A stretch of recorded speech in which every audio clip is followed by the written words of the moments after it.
Check, check, check on camera 2 microphone. Check, check, check.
Hello, hello, hello, hello.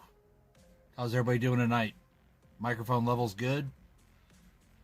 Music good? Good to see everybody here. We're doing, tonight we're going to do a battle between Ron Pearce and Smog for nickel boxes.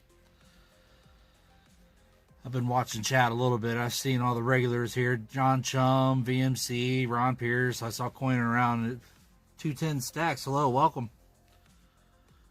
Got Wayne's in the house. Wayne, I tried catching you before you left last night. I was going to tell you that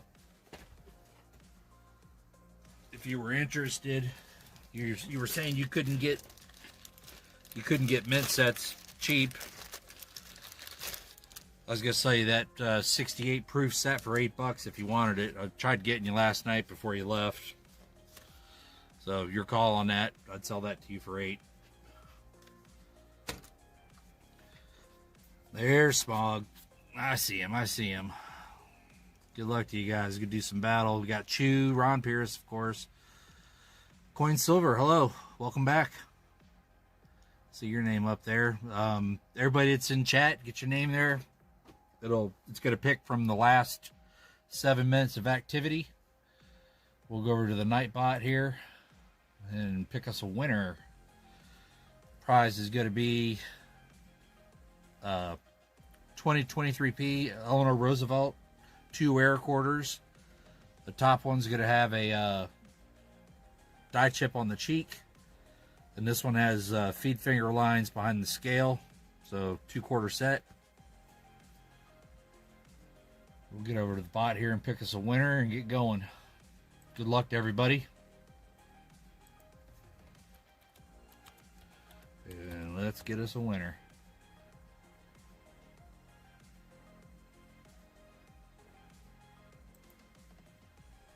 Chew,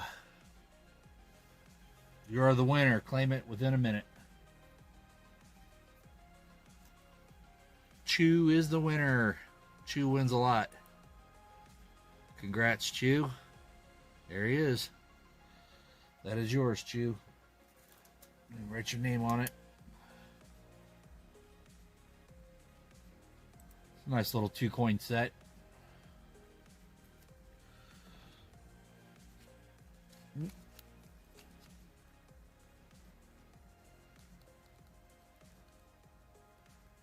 Go. Mail that out to you. So who wants to go first here? Let's see here. Go to my main scene, transition that over, get that one out of the way. You Smog or Ron, who's going first, so I know which box to grab the first 10 rolls, and we'll just alternate 10 rolls each. That works for you guys.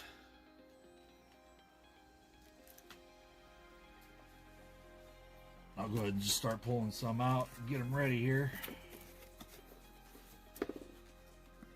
So once again, there's Ron's box. There. I'll grab 10 out of this one. Smog will go first, okay? That'll work. I'll just grab 10 from yours, Ron, while I got it here on the table. And we'll just score it just like all the other nickel hunts that I've done.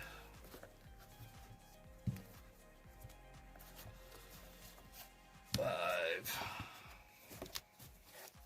6, 7, 8. There's 10 of yours, Ron, right there.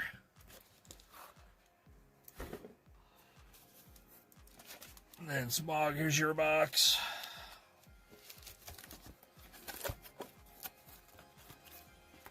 Dang boxes don't get any lighter.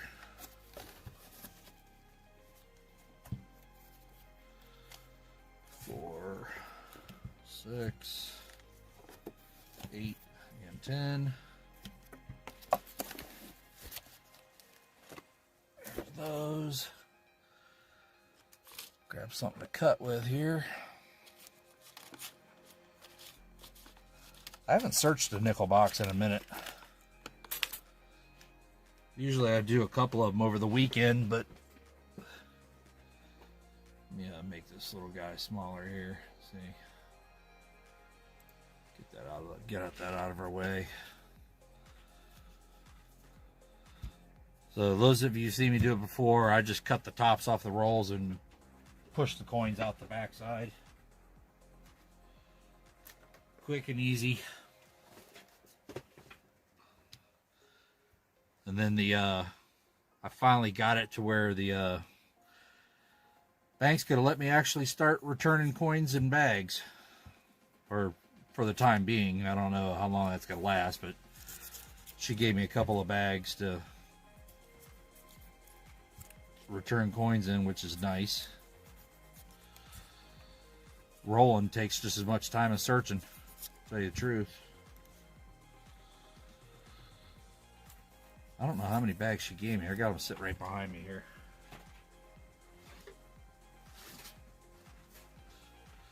So you got the bank bags there. You got to tear it off and fill them up. And so she told me I could put two boxes of nickels in each bag, which will help me out a lot because I still have 7 boxes to return to the bank. I took 2 back today. They didn't say anything, which was nice. All right, Small. Good luck, man. Hopefully these boxes. Let's see. This is box 60. I got this one I probably got this one 3 weeks ago, maybe. Been sitting here. So hopefully it's another hot box like they were. Those 50s boxes were nice. There were buffaloes in every single box we opened. A couple of war nickels in there too. It was nice.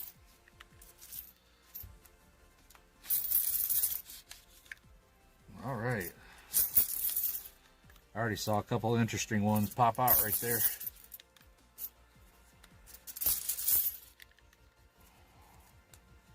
Ooh, there's an old one right there. What's that?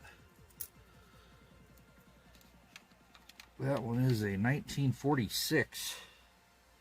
1946 right off the top. There you go. Saw that one hit the pile. Nice to see everybody here. I'll sprinkle some giveaways in throughout. Maybe do a couple of notes. I experimented with an auction, kind of best offer, buy it now. I don't know what it was last night. I just posted up some stuff and let people make offers on it. It was kind of successful. I mean, people got some good deals. That's how these boxes were purchased. I sold these for $25 each. You get to keep all the fines. So, I'll probably zoom that in a little more for you here. Just make sure my hands are where they need to be. And then I'll be checking the ones with the buffalo on it, and setting these to the side for Robert Worley. He's got a little project going on, so I told him I'd help him out. Send him all the ones with buffaloes. So as long as they're not super nice coins, we'll let me make this chat bigger here so I can read it. I can tell I'm getting older. And I need to script just a little bigger.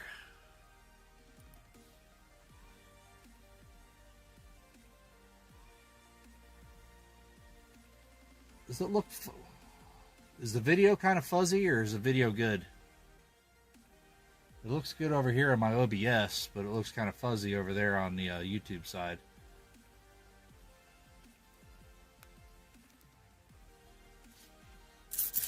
Maybe it's probably just my connection with the I'm watching it with the laptop. So a lot of the 2023, there's a 1941, just saw right there. There's another one, small 41. Another one that scores. A lot of the 2020, the 21, 22s, and 23s. A lot of them will have die chips. A lot of them will have die chips here on the dome area or the side of the building. So I check those real quick when I'm flipping the coins. I go through them kind of quick. I don't really check for the repunchment marks or, I'm pulling out all the 40s, 50s, the nice 60s and 70s. So when you guys get them, you can check them for the airs, the RPMs. I said I just go through them kind of quick to get through them. Lisa D, welcome. Nice to see you back. Uh-oh, right there. Look at there, Smog. War nickel. 1943p. Right there. Boom. Might have some good rolls tonight. Good find. I like it. I haven't even gone, through 12 nickels. Found that one. Sweet.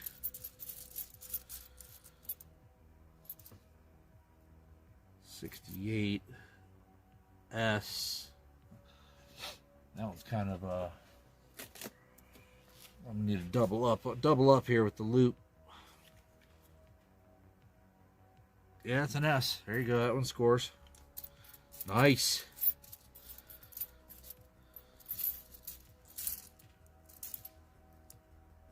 And then for me to keep the 60s, I need to see some of that triangle up here, because that's the first spot to wear down. That's the high point on the reverse. So I need to see a little definition. That one's really beat up, so I won't keep those. And then a lot of these, a lot of the 2023s,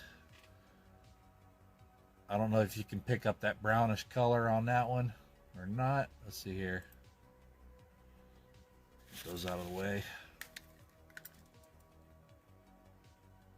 It's kind of got a brown tone to it. I think maybe an annealing air, so I toss these in with the fines.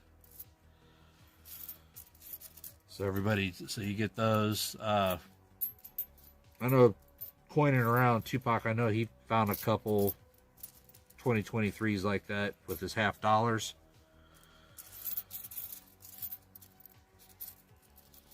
So I think maybe just a batch of the 2023s were like that all together. I don't do dimes, so I can't tell you about the dimes. I don't search dimes. Kind of really don't search cents either, but I do when they got spike head airs on them. Got any big plans for Thanksgiving, Lisa D? You cooking up some stuff or going to somebody's house? What are you doing? I think I'm going to take it easy and relax. Dude, now there's a 1953 Denver. That scores.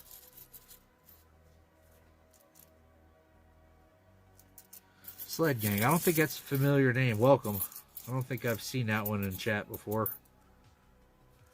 Welcome to the channel. I do a hodgepodge of stuff. Sometimes I make videos. Sometimes I search coins. Sometimes we just hang out. Those are usually the late night.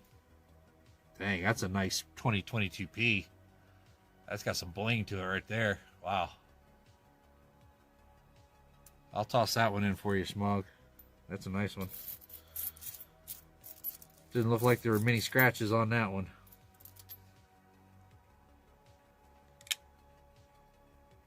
That one's got a die chip air, 2023.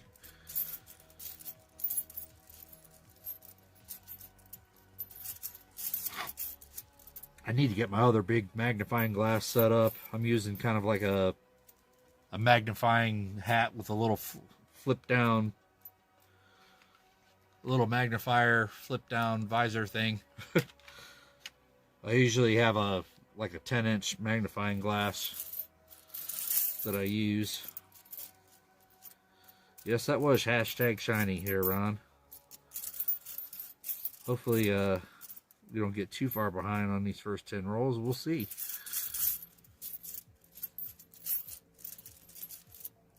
$64.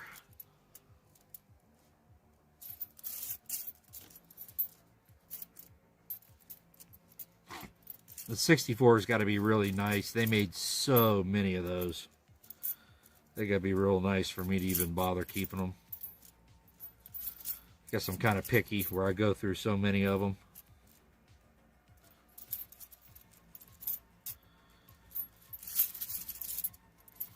I know I'm probably have missed a bunch of rotated dies and whatnot, but it's a nice looking 83. I'll toss that in for you. That's a pretty good looking 83. In 1983, they did not make, or 82 and 83. Oh, okay. Oh, that's right. Yeah, he was over there, Sled Gang. He was over there in Tupac's channel the other night. But 82 and 83, they did not make mint sets. So a lot of collectors will look for the best 82 and 83 all across the coins. Cent, nickel, dime.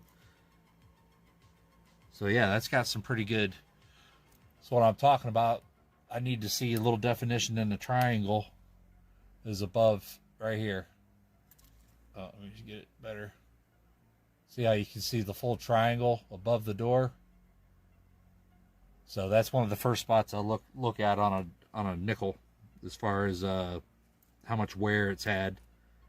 This one's got pretty decent luster still, so we'll toss that over there to you, Smog. Not a bad coin. Katita, hello.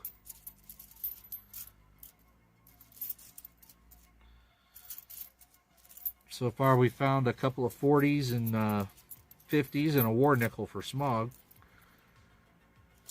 which is nice. The Smog, I don't know if you're aware, but there are like 20 Smog the Magnificence usernames. I don't know if I tagged the right one. A lot of them did. There's a 1952 Philly. That'll score. So I just chose the first one with a bunch of usernames or a bunch of subscribers. I figured that one was you. Hopefully. Or I tagged the wrong guy and he's here in chat. And if you are, welcome. 1947. I think we're on. I think we got a good box here, Smog.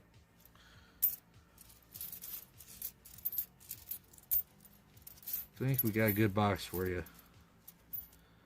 I think Smog just has the luck in getting good boxes. Halves. He got some crazy. I've seen him get some crazy ones. 53. Denver. Another score. You better start stretching out, Ron. I think he's going to have something for you tonight.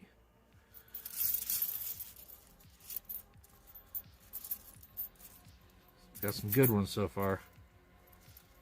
62. All right, get a box here. Throw this in.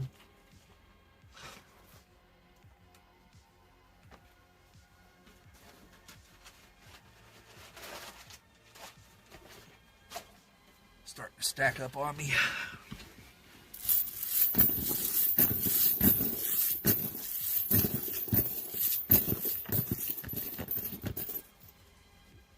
Right. So have you had your ice cream yet? Those were souvenir sets in 82 and 83. The only way you could get those was at the actual mint facility in Philly or Denver. So those became really expensive really fast. Last one I saw at auction went for like 120 something. I was like, yep, too rich for my blood. But I'm always keeping my eye out in case I come across one at a store or something, you know. Knowledge is power in this game. You know, if you know something somebody else doesn't, take advantage of it. You did your homework.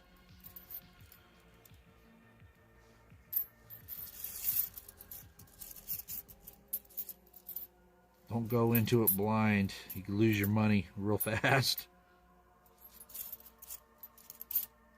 Buffalo for Robert Worley. Hope he's doing well. I saw his little video short about the Blazer. I guess that Blazer's been sitting somewhere in Tennessee. I'm not too sure about the backstory on that. Yeah, I've heard of hobo nickels. I don't own any, but yes, I've heard of them. There's another Buffalo for Robert. They are nickels that artists have changed more often than not. I don't think I've seen it on anything on something other than a Buffalo nickel.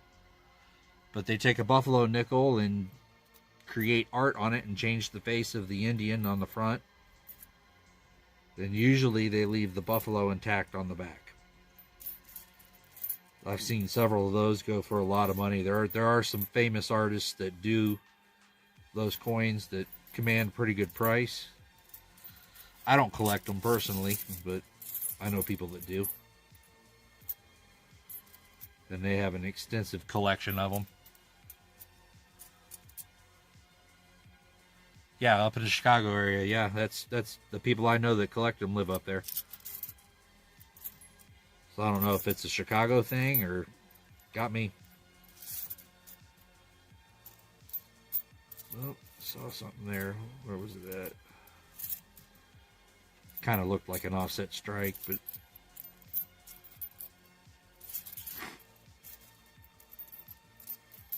I saw one that was like a pirate one time. I liked it, but never went back to get it. I just kind of forgot about it. Oh, we got a little dead spell here, Smog.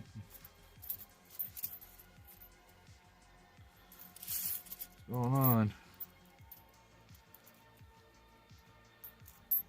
And 2024s are still hard to find. I think I've found a total of like maybe 6 of them.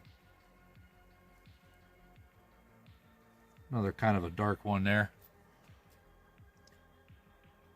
Kind of like brownish in tone. I'll throw that in your bag.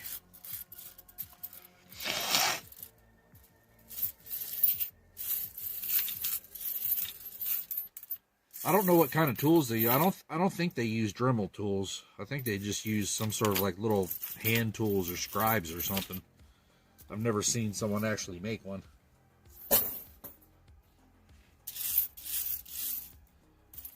I'm sure it takes some time.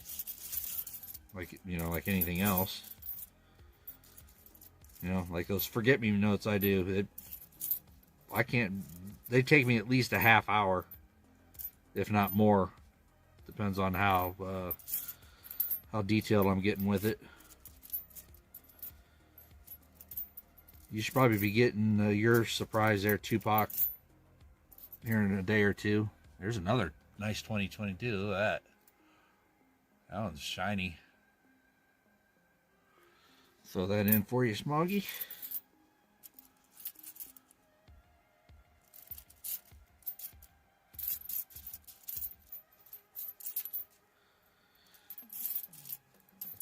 I like finding the real nice older mint state coins that people have just tossed in from collections.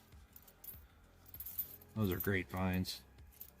Those are the ones that kind of keep me coming back, looking through them. Quarters used to be my favorite, but I think I'm really liking... it seems like I average more killer finds with nickel boxes than I do with quarters.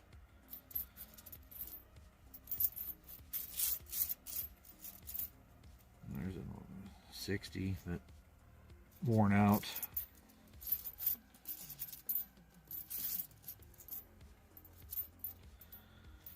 Come on.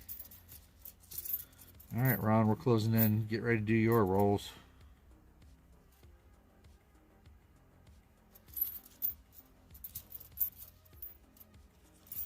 Got probably another roll's worth right here. 64. Oh, there we go. 1954. Philly. I knew we'd have at least one more in there.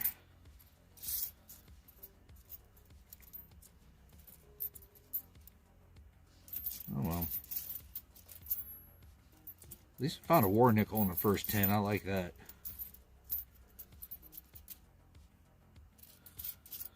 I used to do some like wood carving. There's another nice 23D. Nice color on that one. Throw that over there for your stuff. Yeah, they must have had a batch of planchets that were all cooked a little extra. Had them at 360 instead of 350. I don't know. I don't know what temperature they actually anneal them at. It's probably some information I should look up.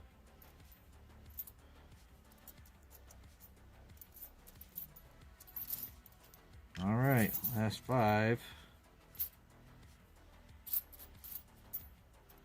All righty. Smog's first 10 are done. Let's write down what he got. We'll score it all there at the end. At least it wasn't skunked. I hate searching boxes that don't give up anything. All right, so we had, zoom here a little bit. Okay. His first 10 rolls. Write them down too. He had a 54p. I'm gonna get rid of that camera so we can see. There we go. 54p. Had a 43p war nickel.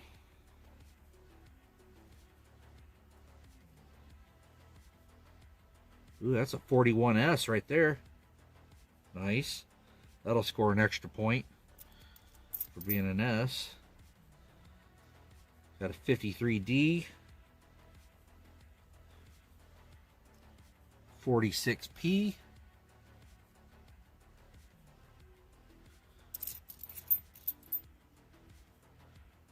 We have a 53D.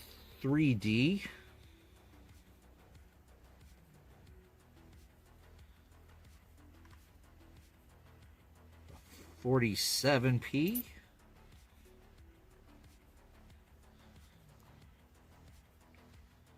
And that's just a 23 dark one. We got a 52p.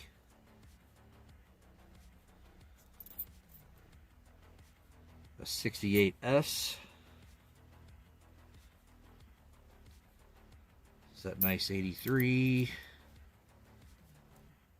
23p with a die chip.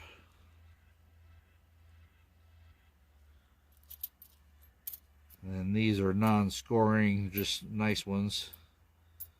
22, the 23, the 22, 23, and then those are Robert Worley's Buffaloes. Very nice, Smog. That's a pretty good score for 10 rolls right there. So we'll bag those up for you. All right, Ron, you ready?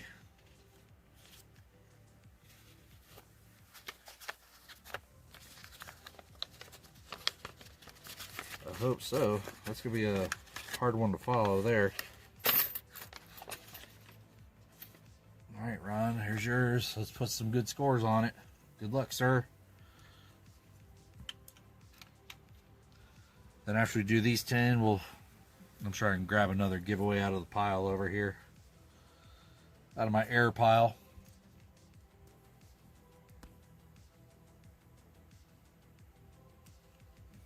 There we go. You guys can see what I'm doing.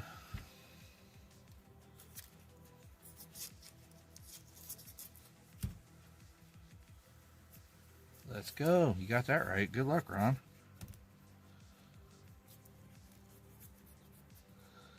Ron, I think you've won at least one of everything I've offered so far. Forget-me-notes and bow tie. Got him a spike head scent last night.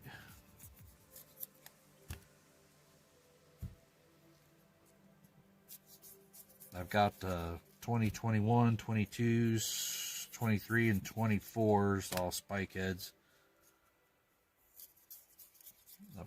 Last night I was selling them for $2. Shipped to you. 2, 4, 6, 8, 10. All right, we got 10. Let's go, man. Let's do it. Good luck, Ron. Hope we can find you something good. Can't let Smog have all the fun, right? That'd be un-American. You made a clay coin? Is that what you're saying, Elizabeth? That'd be cool.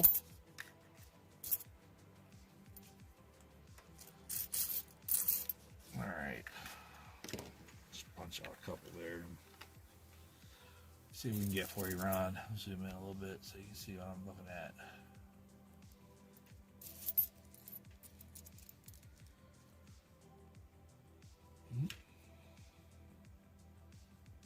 Die chip right off the bat, first one. 23p die chip on the dome. Buffalo for Robert Worley.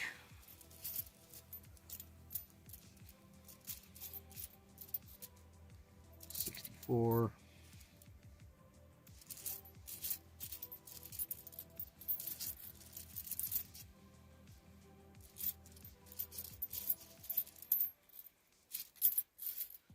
This is how Smog started out, so we'll see here. That's a 70D. No S there. 63. Not enough. Not enough detail. And then on these 75s, where the gotta turn on my camera. On 75s, you want to look at the mint mark placement.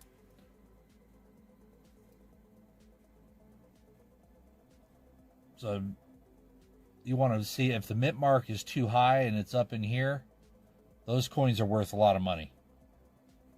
That one's about in the right place, but if it's placed up here near that 5, between like the ponytail where it sticks out in the 5, you see one that's right there, hold on to it. It will sell at auction, like, you know, heritage auctions or something like that. It'll sell for a lot of money. Just for those of you that search nickels, something to look out for. Not too hard to find, I mean, you know, to look for. 1960, no detail.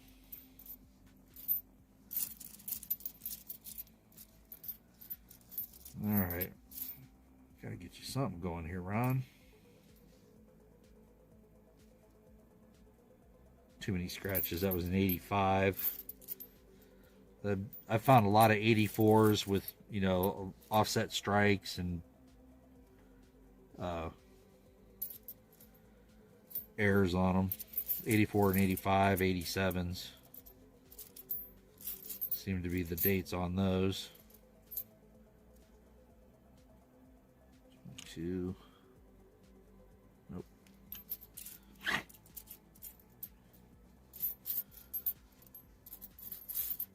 And then I think I told you all about when I was going through some uncirculated rolls of 2022s.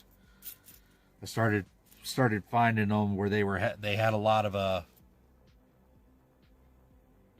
found them where they started with a die crack here, and that crack just kept going across the coin, like almost over here to the columns. So I made up a little die progression set of watching the air that went all the way across the coin. I held on to that. I wouldn't even know what price to even put on that if I were to sell it.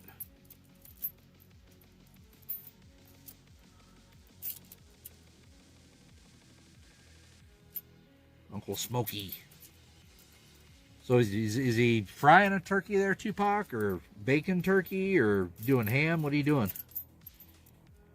63, no detail. I've done a fried turkey a couple times. It's really good. It's about the only time I really like turkeys, if it's fried. I don't like the turkey's just too dry for me. There's a 1940 for you, Ron. Right there. Philly.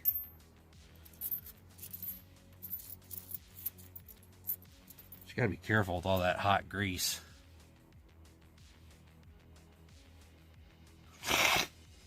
What kind of sports cards are you selling, Wayne? I used to do sports cards and kind of just stopped doing it. I used to have a lot of those old Topps cards, you know, when Elway and Montana and all them were playing. That's when I used to collect them back in the early 80s. when all those quarterbacks came into the league, Jim Kelly and Dan Marino.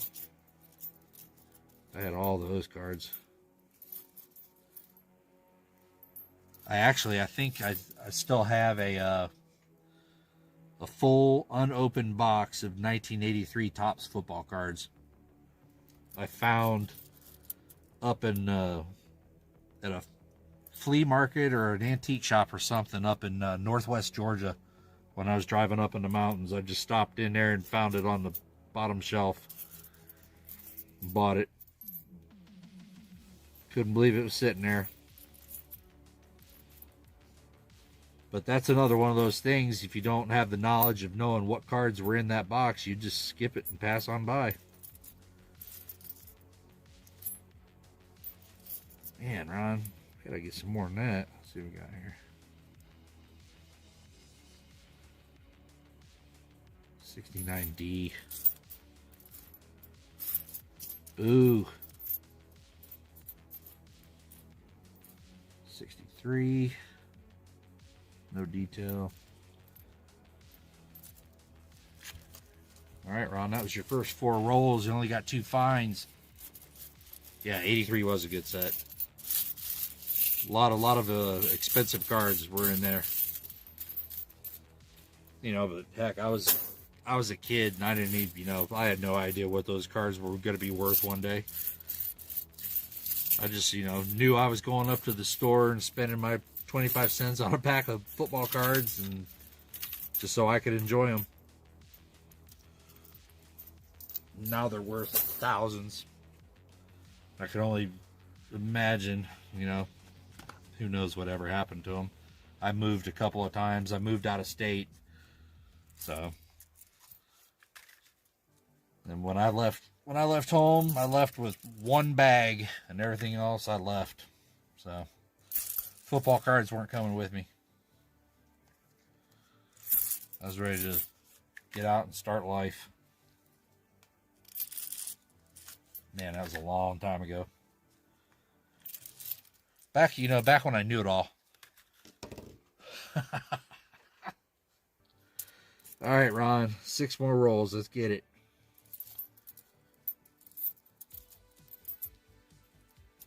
Or get something.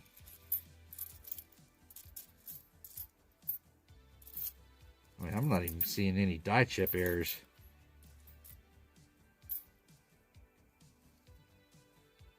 There's one, as I say it. Yep, 2020p on the 2020s. You might want to be looking over here on this left wall. There's die chips all day long on the 2020s. On the Phillies, I rarely find errors on the Denver minted ones, and if I find errors on Denver coins, I keep them because they sell pretty quick. Because collectors are looking for that. So if you find Denver mint error, hold on to it or sell it, because it'll probably sell pretty quick. There you go. 82. Yeah. Thought it was better than it was. Sorry there, Ron. Didn't mean to get your hopes up. It's a nice 66. You don't find those very often. 65 and 66 seem to be elusive. I know they weren't low mintage numbers. There you go, Ron. Look at there.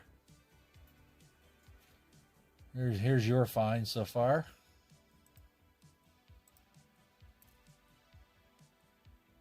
$2009. Low mintage key date right there. Pretty good shape too. Almost full steps if it weren't for that little ding there in the bottom one. There you go. Nice. There you go. He got his war nickel. You got your key date right there. Nice find. Can't beat that. I found quite a few 09s over the years.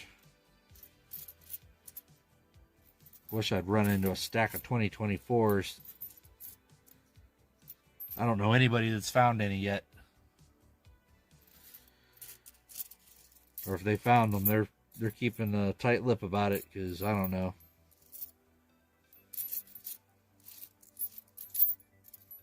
I can't believe they're selling for $60 to $80 a roll. That's insane. I'd never pay that much for a roll of nickels. Yeah, 61. That might be a maybe. We'll take a look at that. Got a little smudge on it.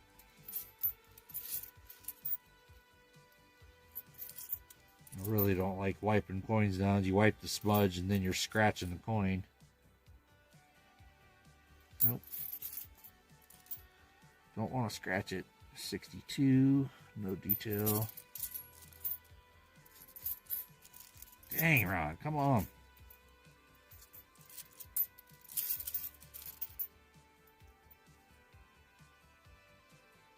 Alright, there's something up with this one. The edge looks funny. Let's weigh this one up. It probably weighs right, but it looks weird.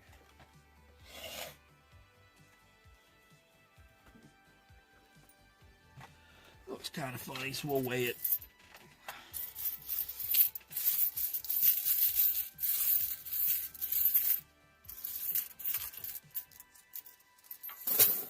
Either way, I'm tossing it in your bag. It's the rim on it looks weird.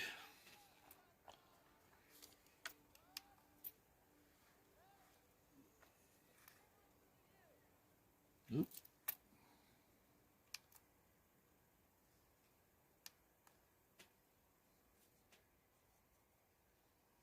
Let's put this on grams.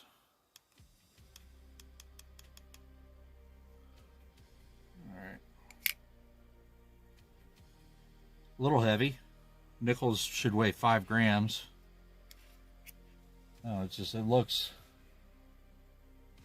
like the edge on it looks weird.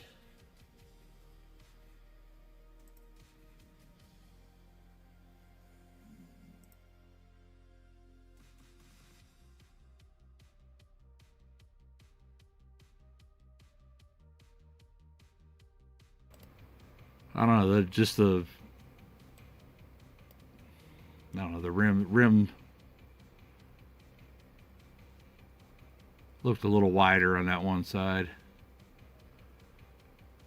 I'll toss it in with your stuff, Ron. You can take a look at it. Tell me what you think about it.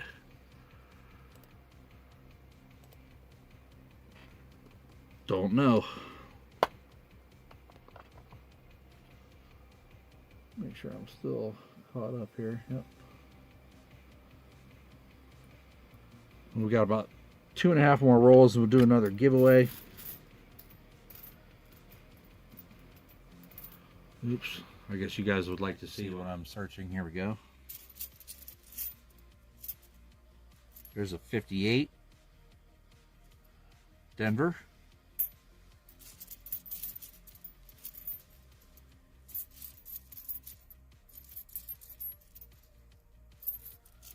Another Buffalo for Robert Worley. I already got a couple rolls worth saved up for him whenever he gets back. Hell, maybe I should make him swing down from Tennessee and just come pick him up at my house, but then he'd probably want to stay for a while. I'd have to put his ass to work. Cleaning up in the backyard. Earn his keep.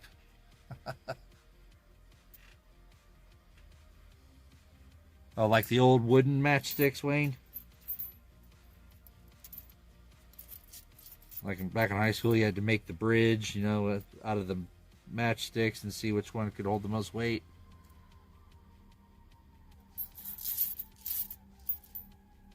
There's a 56, Ron. Still has a little bit of luster on it, too.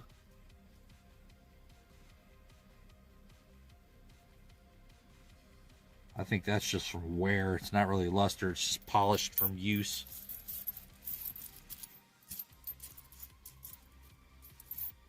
Passed around a lot.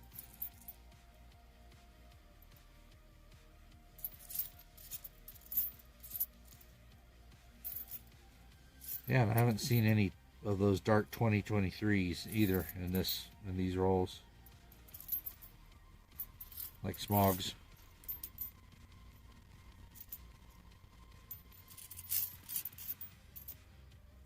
$1941 Ron.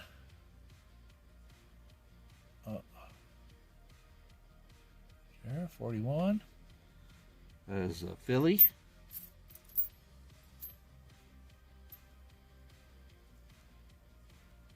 Decent 76. I'll toss in there. Not too bad. I don't know how fortified your book is. You know, if you can use it, use it. Not, throw it back in.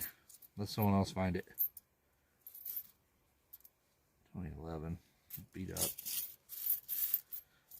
Got about a roll and a half to go.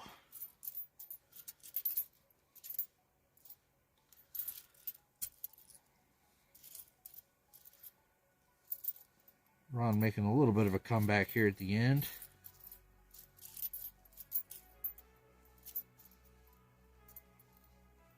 $1948. Denver.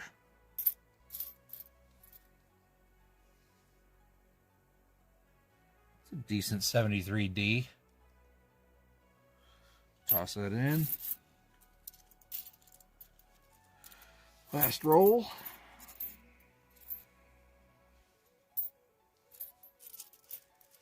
I think Smog might have got you on the first 10, Ron. I don't know. Well, there's a 1970S, as I say that.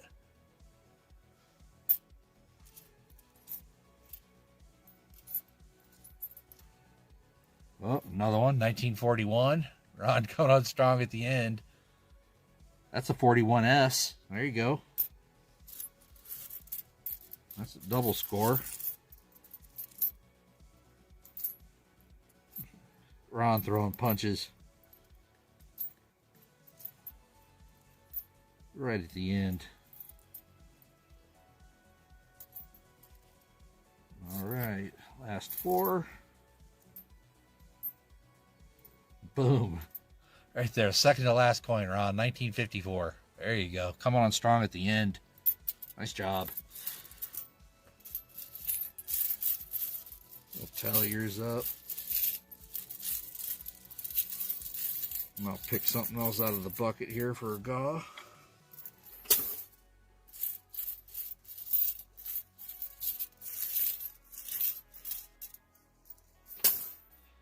All right, next giveaway will be, let's see here.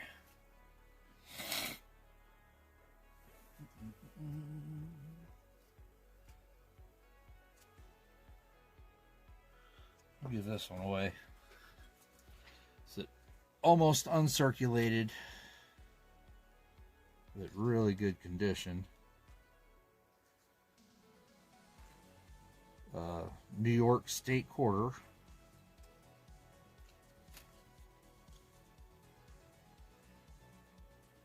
No, I can't give that one away. Sorry. That's the one I was keeping. That one's worth money. Sorry. Not that one. Give away something else. It was just sitting there.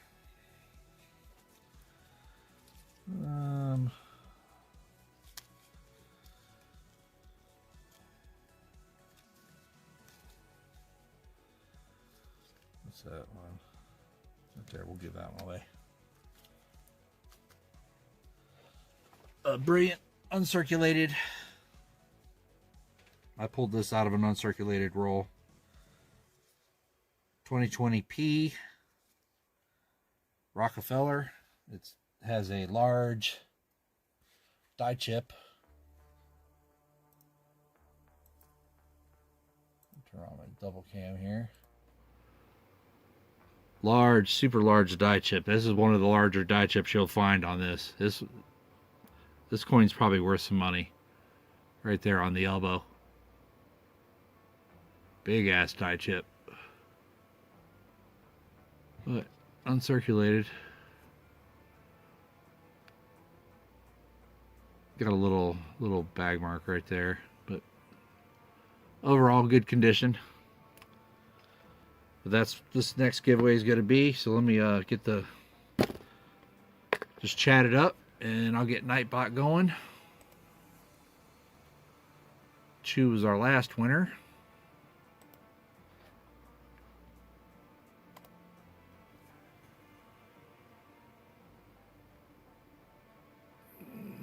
Weddings. We'll just pull somebody from chat. All right, we already got Smog, Ron, John Chum's in, Del Brett's in. And I will get Smog's next 10 rolls cut open.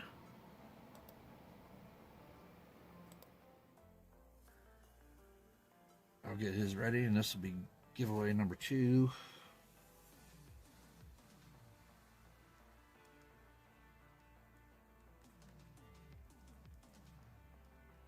Draw 2, 11, 26, 24. Good luck to everybody. Write Ron's score up too while I'm at it.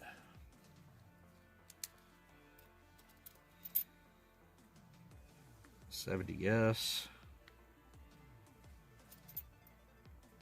$41S. $54D. 76. So we got $58D.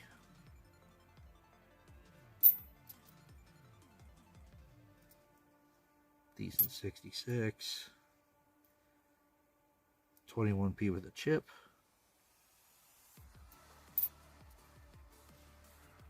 $48D. You came on stronger at the end, Ron, on 1940.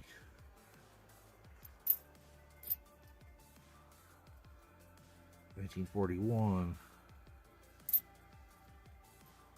$56D. That weirdo 77, 61, 73. Oh, that 2009. There you go. Yeah, 09D.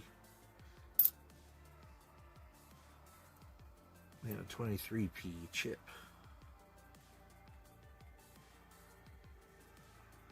All right. Those are good ones. Throw that in your bag.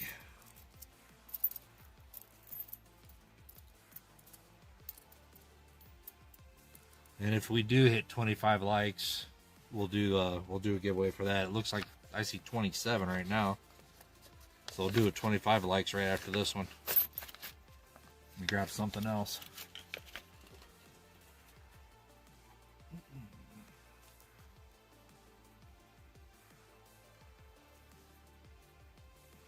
me grab some. Check out what's in this box here. Sure there's something good in here. These all came out of a dark place in the vault, so we'll see.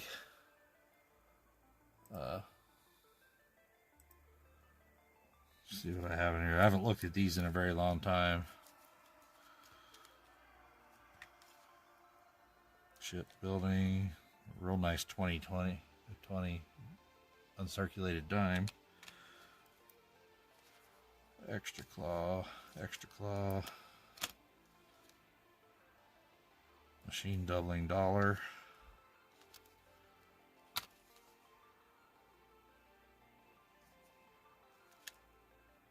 That's a nice 21D. Die chips above. Let me see what's in this one. Wow, look at the snow on roof air on this one.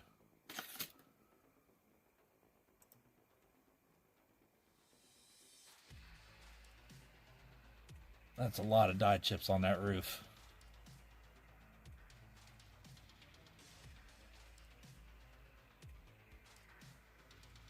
Got some above the window too, a little bit right there.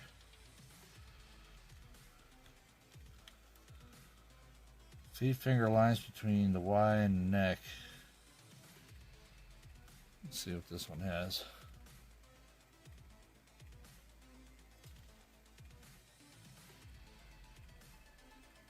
Can you see that right under his neck? Just on top of the T and the Y? behind it. That's where the feed fingers have scraped across the top of the coin. I'll give that away for 25 likes. 2019P River No Return. That looks like to be a BU coin. So that'll be our 25 likes. We'll give that one away. So let's pick our first winner for giveaway 2. Good luck, everybody. Elizabeth Flood. She's one of our daily winners. She's still here. Yeah, I see her right there. Congratulations, Elizabeth. Another one to your box. Right there. And we're just grabbing another winner. She is here. I see it. Congratulations. Del Brett, you're the 25 likes winner. Congratulations. Is Del Brett still here?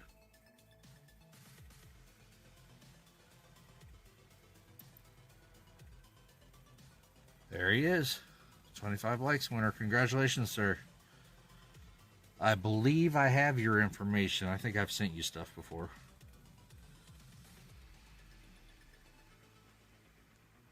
Congrats. So that was the 25 likes. 25 likes, GAW. Congrats to you and Elizabeth. Enjoy.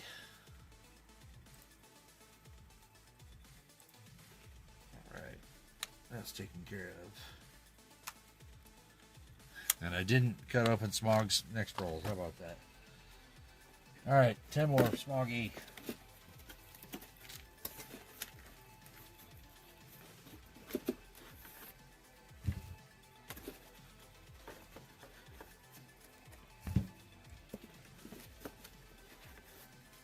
Alright, good luck, man. See if your hot streak continues. I think I'm ready for a music change as well, so bear with me. 1 second. As I change our music.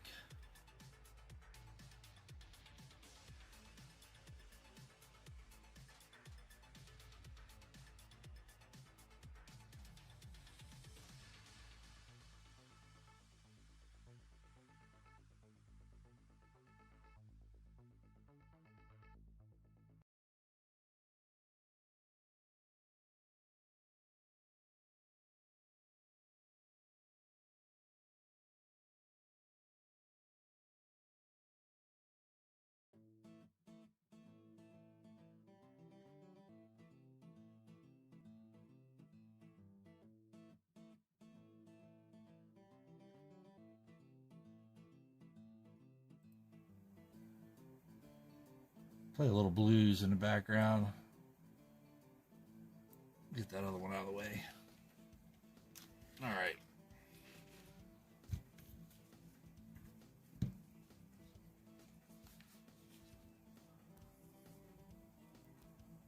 Good luck, Smog.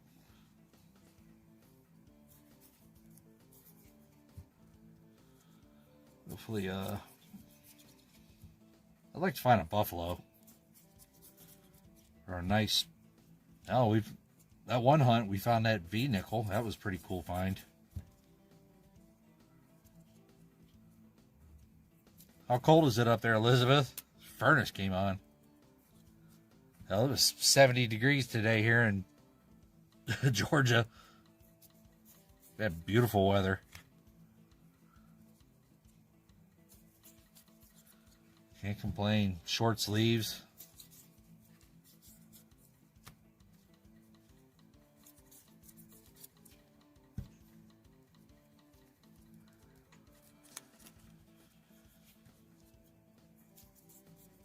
But I think we're supposed to get some really cold stuff coming in later this week, I believe.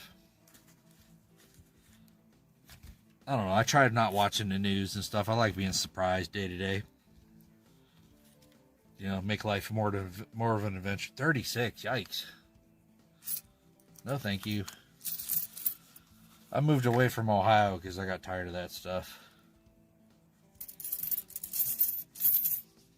Oop.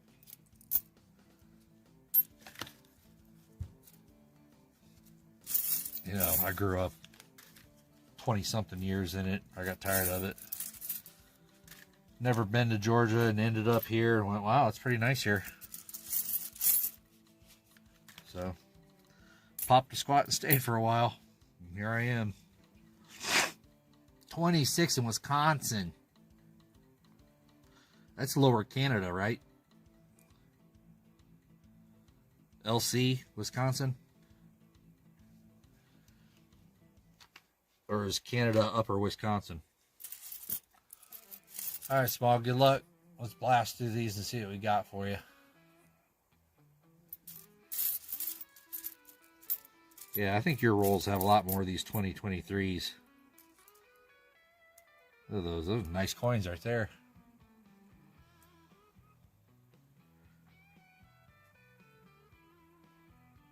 I'll just toss that with your stuff just so you have a couple.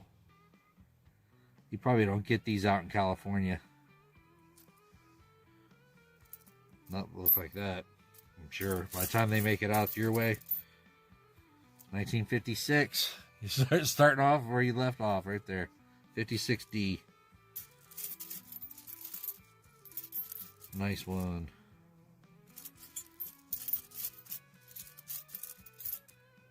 He's like, let it roll.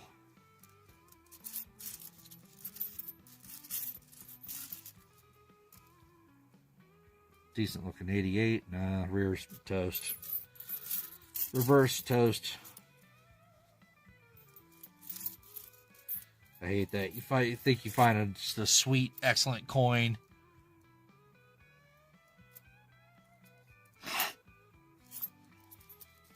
Yeah. I stayed out in the Denver area for a couple weeks back in the, I don't know, 90s. It was pretty... The only thing I couldn't get used to was football coming on at like 11 o'clock in the morning. Here's an old one right there, Smog. What's that? 1941p. Saw that sitting on top. Because, you know, I grew up on the East Coast and football came on at 1. So, that's the only thing but everything else was pretty cool. I used to, when I drank beer, they had a beer out there, Fat Tire beer, man. It was pretty good stuff, too. There's Buffalo. There's a die chip on that one, 2022p.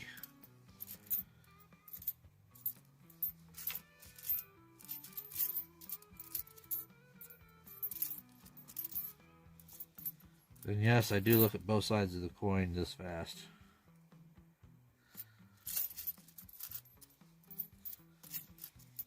I think I'm part ninja. Or at least want to think I am.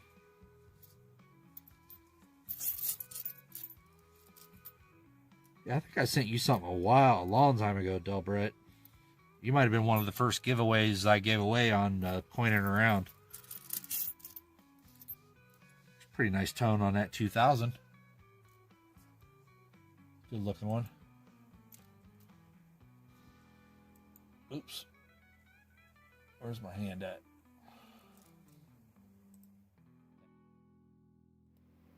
Here we go. Not too bad. Nice tone on the outside. Full steps. It's a keeper. For you, anyway.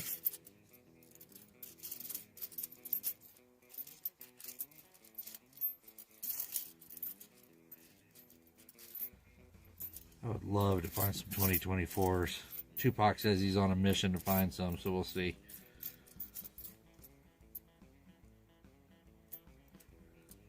How much snow annually do you get up there, Elizabeth? I mean, is it big time snow or Seems like lately, over the past couple of years, there hasn't been much snow at all anywhere.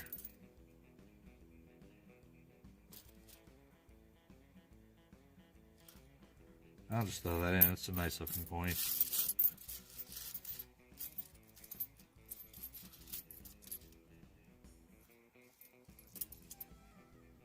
We had snowfall here in Georgia when my kids were younger that it was enough that they could actually go sled riding.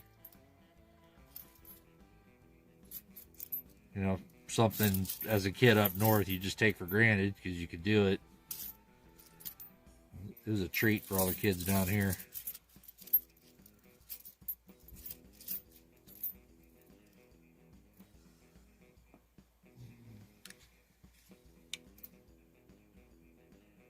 Die chip on the 23p on the dome.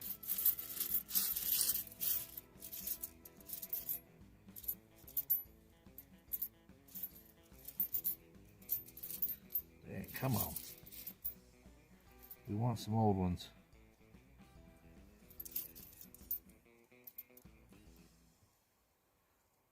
That's it for the whole year? I remember when I went skiing out there in Utah once upon a time. I mean, it snowed over a foot in like a half a day. 23. Just all like fresh powdery snow. You know, it wasn't wet.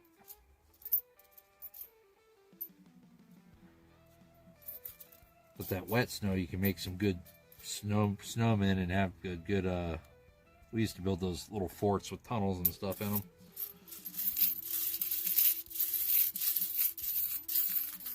All right, got about 2.5 rolls left here, Smug, and yours mixed in.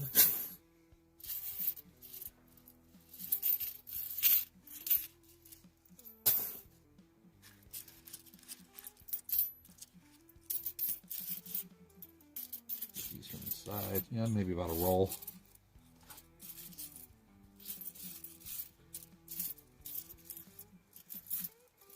Not as hot as your first ones.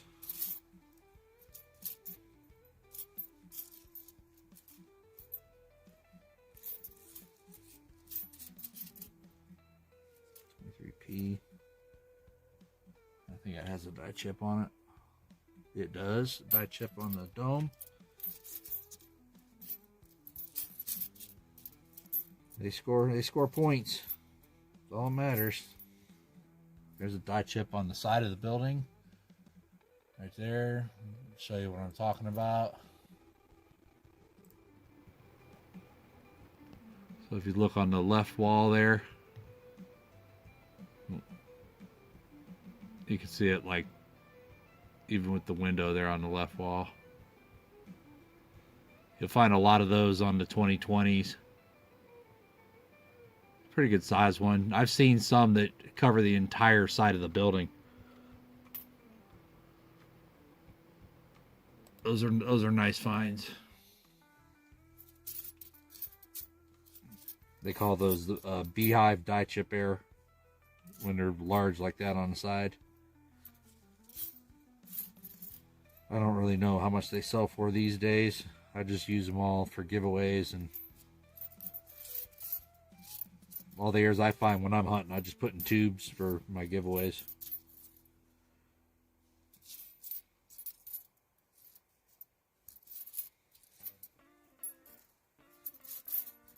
Because I enjoy giving away coins to people that don't have them. Alright, Smug. Not as many as the last time, but you still scored.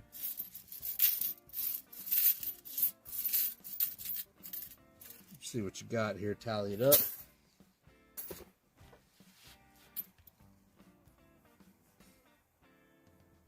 Alright. Here's yours. Here.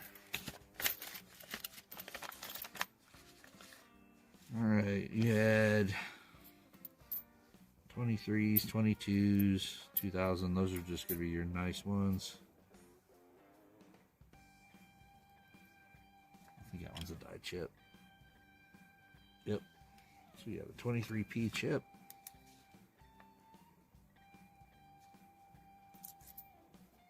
$41. 56D.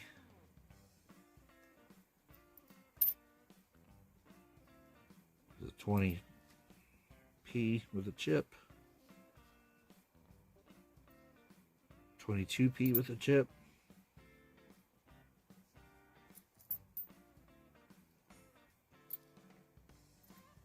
It's a 23P with a chip. It's just a nice 23P. Yeah, I might toss this one back. It's got a gouge in the back side of the dome. Doesn't make the grade.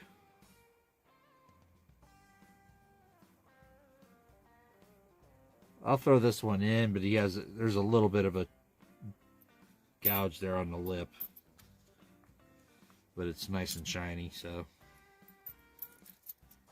there's your second round. Right there, sir.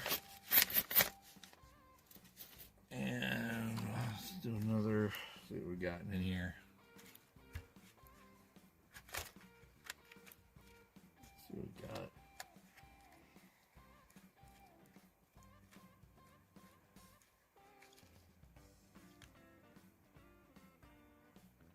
Large die chip on the dome. Let's see this one. Oh wow, there we go. This is a cool one. This will be our next giveaway. This is a very cool one.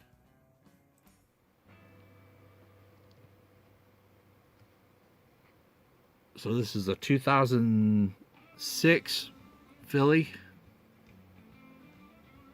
If you look right there, look at that big ass die chip on the dome.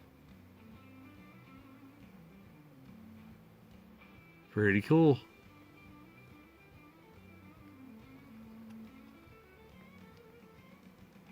Not in bad shape. A couple of contact marks. Pretty nice though. So this will be what giveaway. Man, this pen smears way too much. 2, 3. This will be giveaway what, 3 or 4. My pen is leaking. So keep typing in chat and we will draw a winner.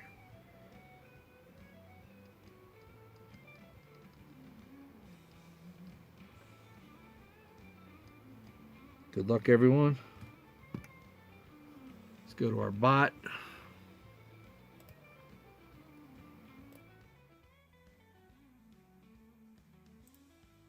And pick us a winner. Get these cleared out. Funny coining around. I saw that. You know what? I'll do a 222 in honor of Tupac.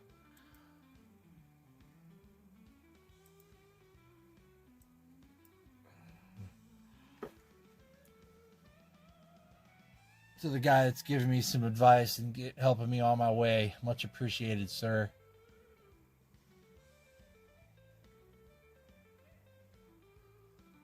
Okay, we're going to also make this unique winner so people cannot win again. All right, enter 222 in chat. See if it starts collecting names.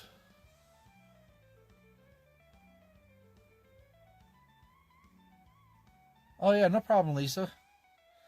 I know. I mean, I understand. There probably aren't a lot of people out there that look at as many as I know Tupac does, but Copper Owl probably does. But I look at a lot of them, and I've studied a lot. I've read a lot. I've read a lot of books, articles, stuff on the internet. I've always been a kind of type of person. If I'm diving in, I want to know as much as I possibly can. So we got Katita's in, Ron's in, Coining Around, Lisa D, Otis, Michael Wells, Wayne, Tom Thumb. Lost and Finding, welcome. I didn't see you pop in there. Smog's in. See, I don't understand why it's not picking up more names.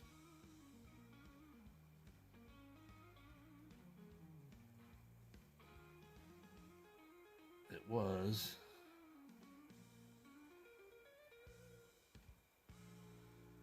Yeah, where's Daniel? Daniel's name should be in there.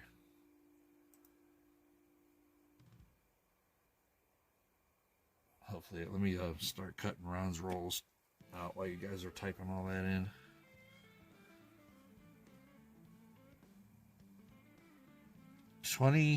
What's this one say? 2018 Cumberland Island. Die chip over the bird's eyes. First time find of that air. 11/8/2021. First time I found that air.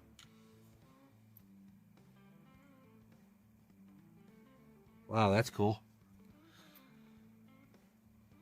See, I'm going through stuff. I've forgotten about some of this stuff. So there's a die chip over the bird's eyes. Look at that. I called it the blind bird. Pretty cool.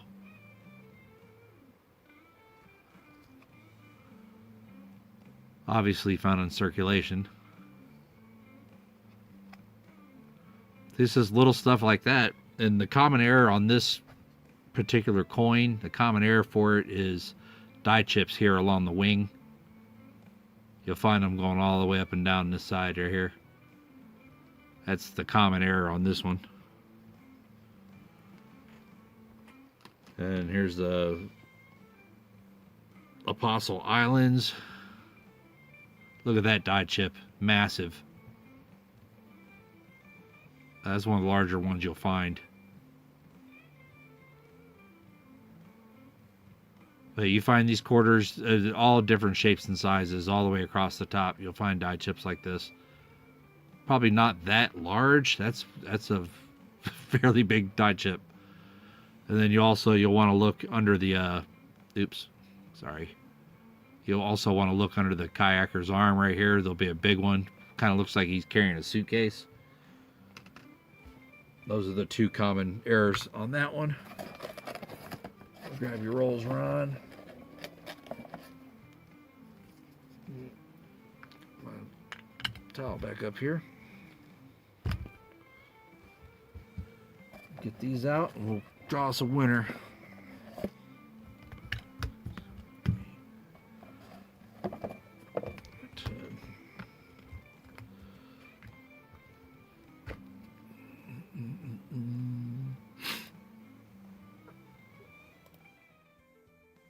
See if it's picked up more people.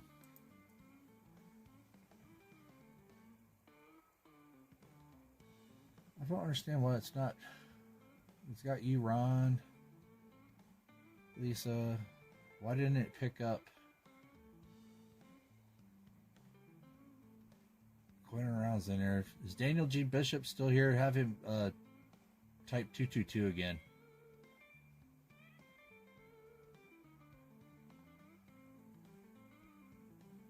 Yeah, it's already X'd those two out. I don't see him in the list.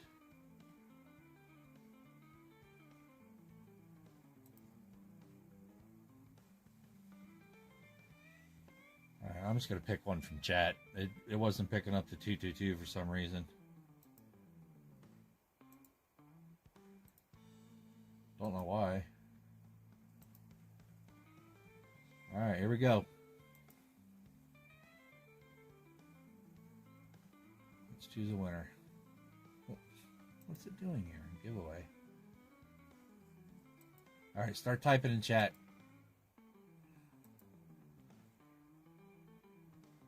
Winners, people, I'll just cut that down. Active within the last 3 minutes. So you got to put something in there. It wasn't picking up the 222s. It's probably something to do with programming. I know Pointing Around had that issue multiple times. All right, Ron. Good luck on your next rolls here, buddy.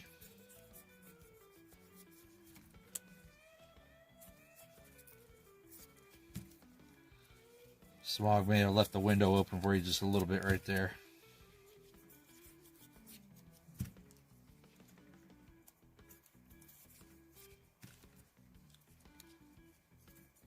We'll see.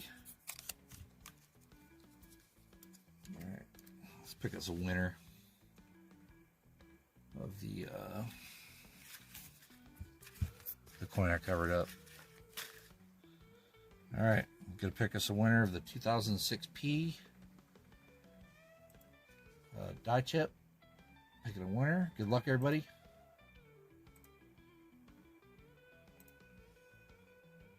Elizabeth Flood. She already won one. Hold on. Coining around. You haven't won one yet tonight. That one's yours, Tupac.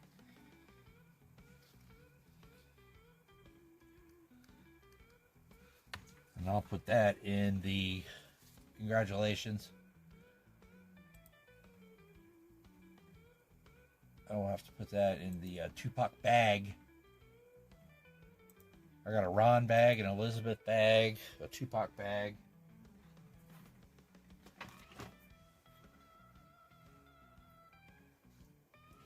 I don't know if I can find the bags.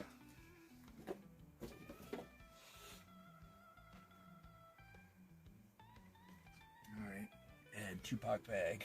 All right, Ron, let's do it. Good luck, sir.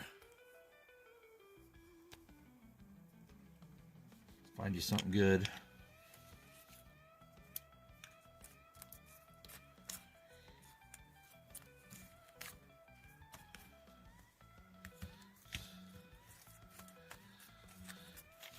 You know what, Smog? Smoggy still had 3 or 4 rolls over there. I didn't do. I'll grab those in a sec, Smog. They're hiding over by my other cam. 4, 6, 10. These were still on Smogs. 2, 3, 4, 5, 6, 7, 8, 9, 10. Yep.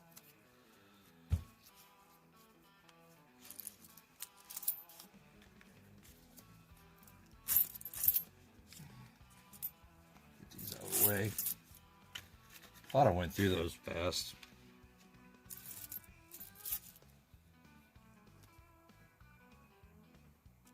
Go.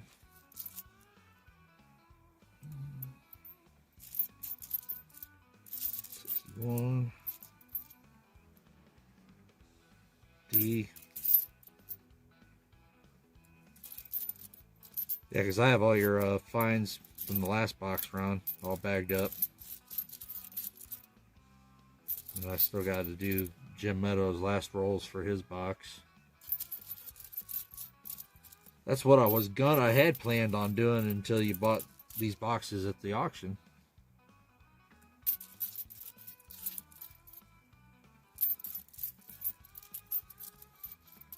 $82. It's all right. 64. I believe I did, Ron. I look at so many. Like when I do them, I just put them in envelopes like this. You know, write down what it is and staple it. So I got, like I said, I have all yours and everybody's that I do. Then I've got a large plastic bag that I put each of those envelopes in. But, I mean, I really don't care if I'm in the contest or not. It's, you know, the contest was for you guys. There's a 56. You know, I was just doing it to get in on it, not to win it. So if I do win, I'll make sure somebody else wins. Second place will be the winner.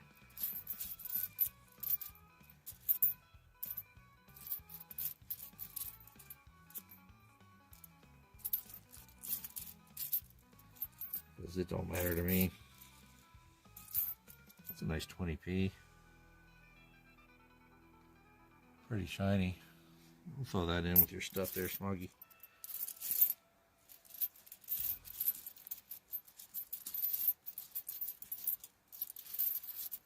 Yeah, there. Trying to get through these as diligently as possible without going too long.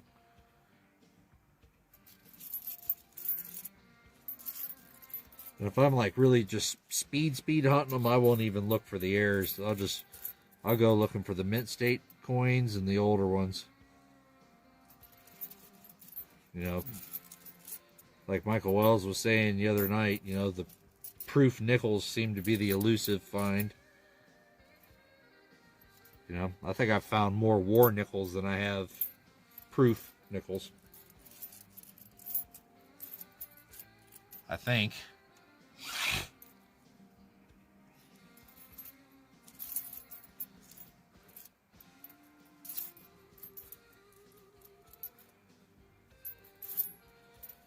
And I did make a... Boom, there we go.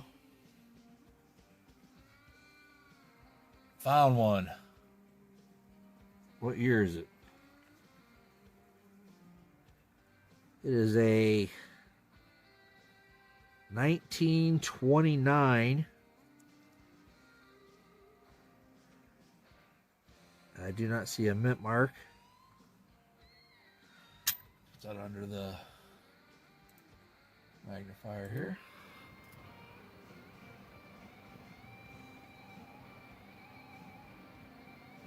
$1929 Buffalo. Oh, it's always cool to find those. There you can see your 1929. Wonder what the history is behind that coin, you know? How many gumballs has that bought over the past 90 years? Very cool. Very cool. I like that. Sweet. Love it.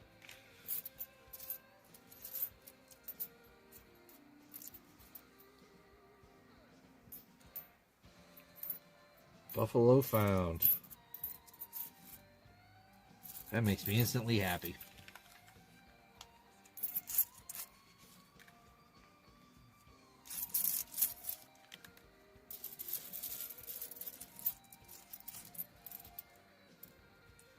Toned up 2012.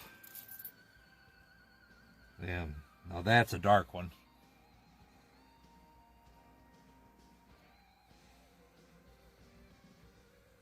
Compare it to... So there's your P and D. You can see the difference right there. That's how much darker the D's are than the P.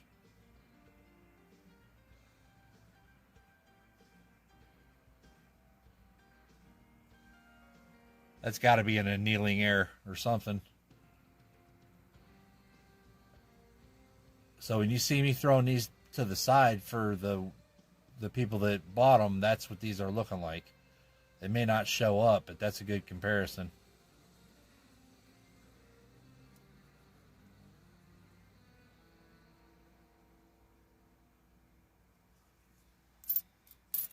Got to be a annealing air.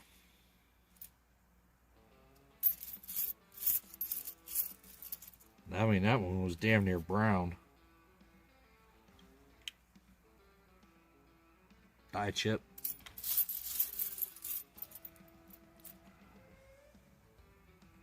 There's a 21p, kind of brown.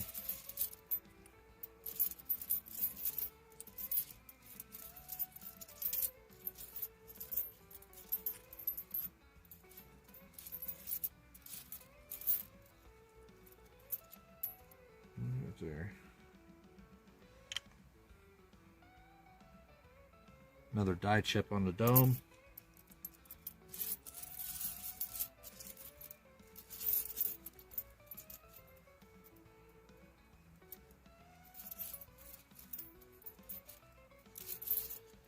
Yeah, I think be a nice, wow. Look at there. Another one.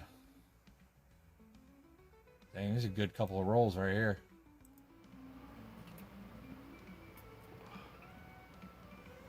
$1939.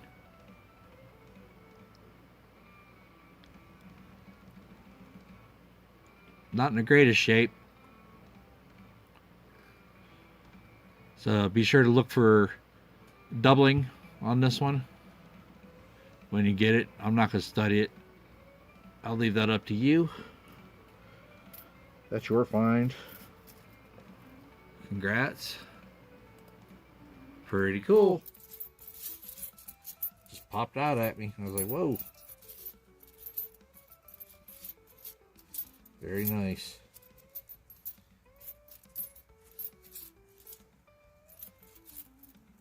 $21. Maybe for the next time I do nickels, I'll pull out. I found some airs that I called, I nicknamed them the Scarface, but they had a die gouge from here all the way up to the ear. And it looked like a scar on his face. Sold a bunch, saved a couple for myself.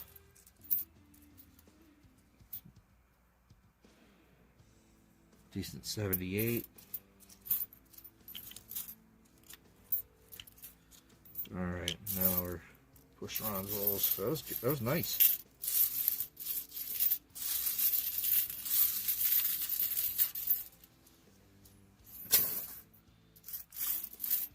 Man, this gonna be a heavy bag of nickels.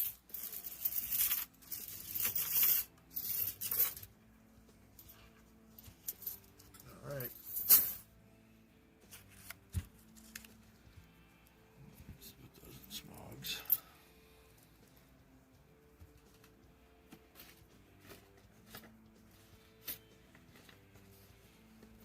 There.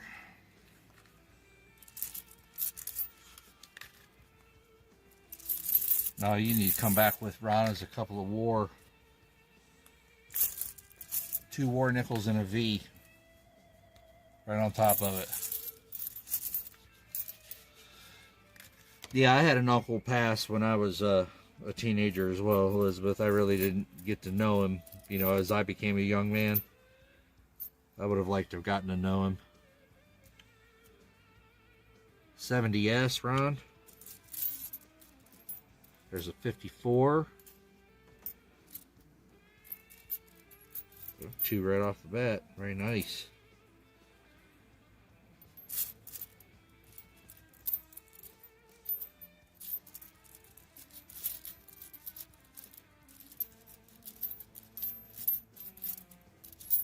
Get you some good ones coming out of here.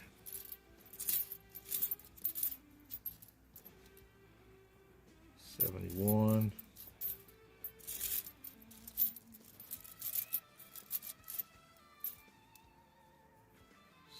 73.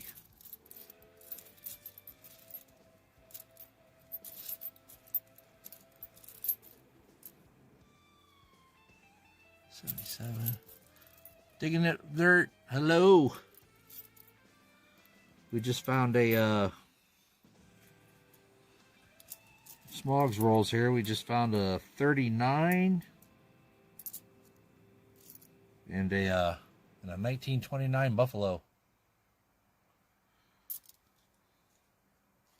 Very cool find.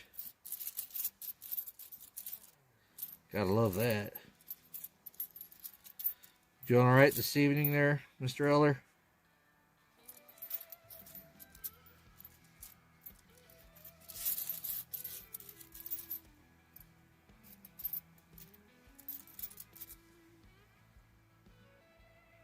It's a pretty nice strike on an 84.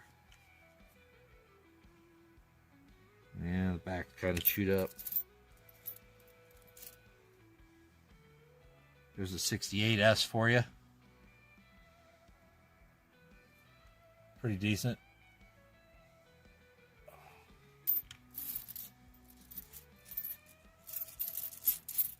Not too bad a shape.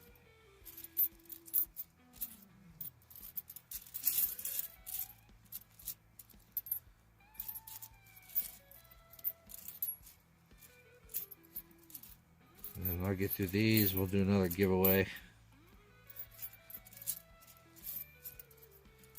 Reach over here in my box of airs and see what else we can find.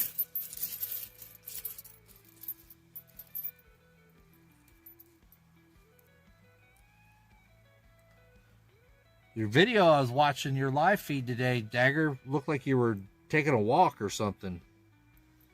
I donated $10 to your cause. Was that not a live stream? It said live. It said premiere live, or maybe that was a premiere and not live. I don't know. Looked kind of cloudy. Cloudy out. Looked like some rain, light rain was starting to fall down.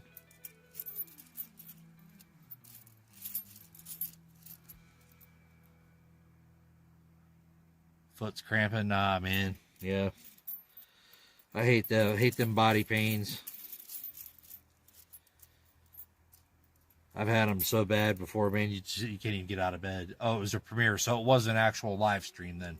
Okay. So I was like, man, why am I the only person in chat?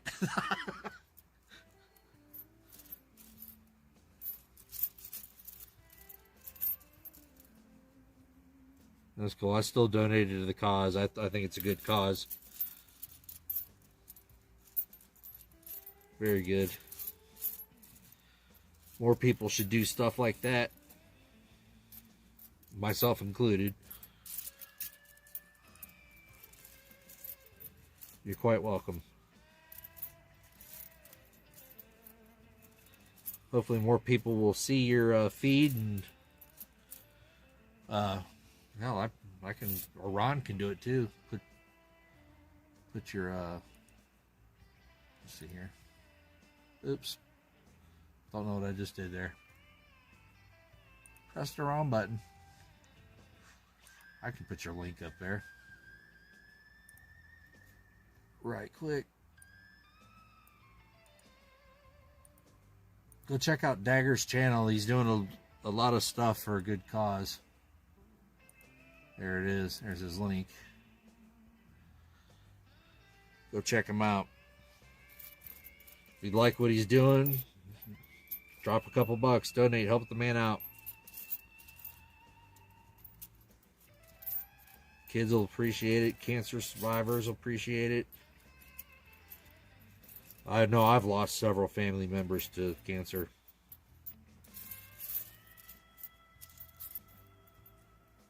Dang, that's a worn out 2007. Ooh, look at that one, Ron. That's a cool one here. Look at that large die chip. Bam! That's a big boy. That sucker's sticking up off the coin, man. Look at that. Very nice. That's a big one.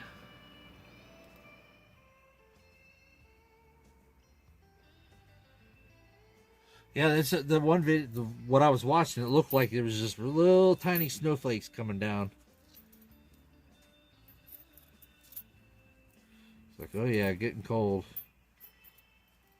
I mean, obviously you're getting a good workout. How much weight have you lost while you're doing all this? Probably quite a bit, I would say. A lot of exercising.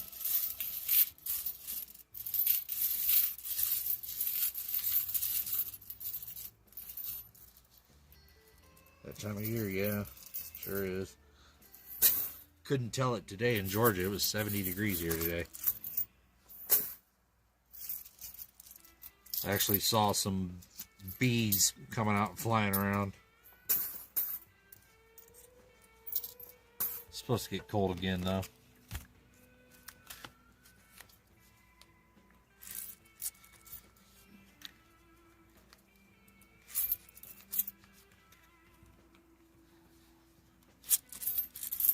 And I showed you your bow tie already, Dagger. So what's the outlook on the whole postal thing up there in Canada? Is it safe to start sending stuff again, or what's up?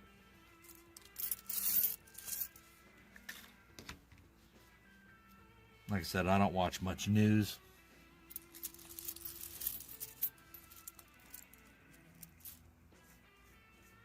Yeah, I want to play curling. There's actually a curling club down here in Atlanta. I got into it during the Olympics.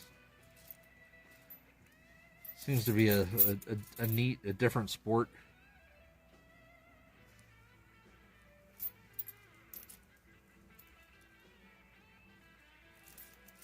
There's another dark one. The brown one we'll throw in there.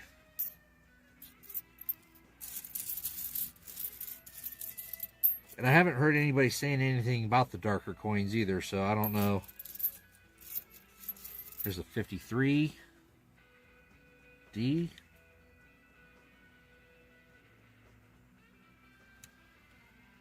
Nice one. Or a 50.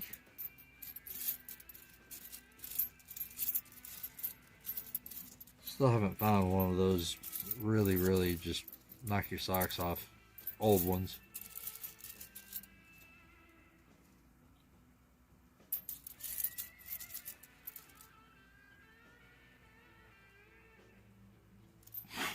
Yeah, I've got a when the weather's nice, man, I do a lot of work out in the yard. I've kind of slacked lately because of, you know, all the coins I've been doing. There's a decent 70. Throw that in there.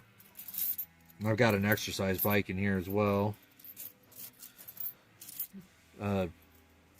It's really nice holding up stuff and like leaning a broom on. Man, it holds brooms awesome. Great dust collector too.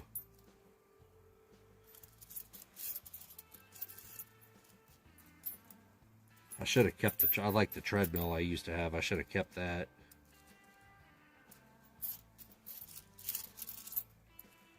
I traded it for a little I traded a little pew pew for the treadmill. 22p, a darker one.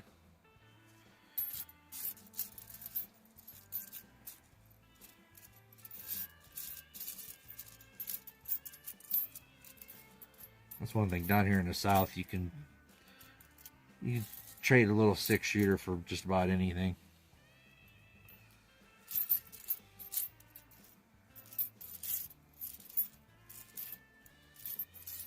Come on.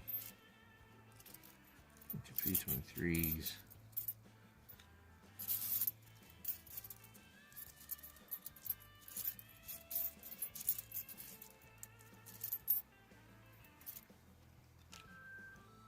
Today, Aaron, today I looked at a guy's truck. He brought it in. Said his brakes were making some noise. Threw it up on the lift. The front right rotor, the inside face, was completely gone. The pad was pressing against the fins that are on the inside to dissipate the heat. There was no inside face of the rotor. And he said it just started making noise. I was like, oh yeah, sure it did. Another Robert Worley Buffalo. Just started making noise. I should have taken a picture of it. Well, that's kind of an offset strike. It's not much, but it's you can see how wide it is at the top. Down here at the bottom, you don't barely have any. A lot of collectors like to see that way more. I mean, that's not really worthy of noting, but you'd want to see that all the way off. You'd want to see that out there at least 10% more.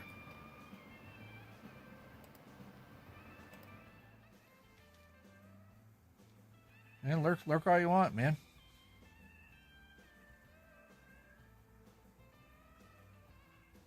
Oh, that's a customer's thing.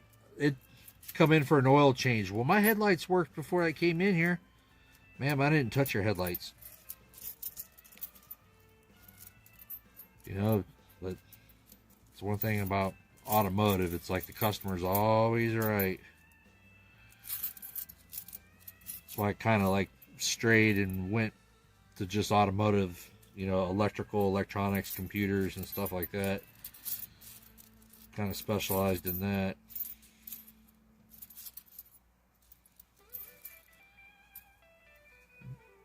Nice looking 81. Not too bad. Throw that over there. Colonel's collecting and detecting.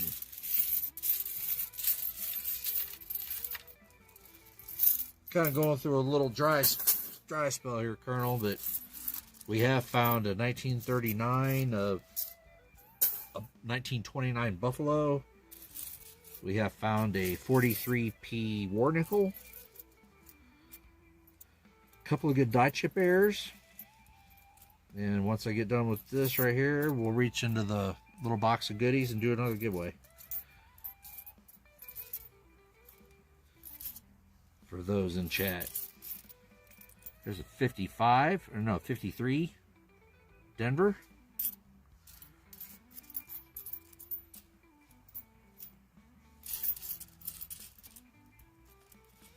Like large generators. For like, you know, big buildings.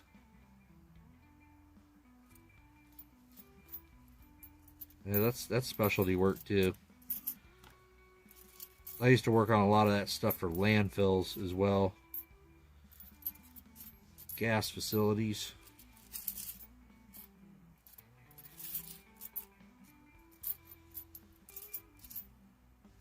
Decent 19. 2019s, you want to look for doubling inside the doorway on the reverse. There we go. 56. Denver. That's 56.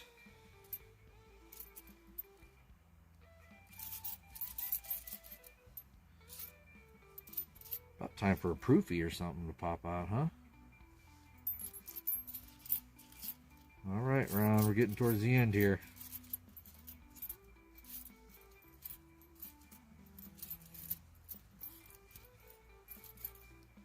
And I got something from the Mint today, but haven't even opened the box yet. I don't know what they sent me. This one's kind of missing the... Let's weigh this one up, see what it weighs.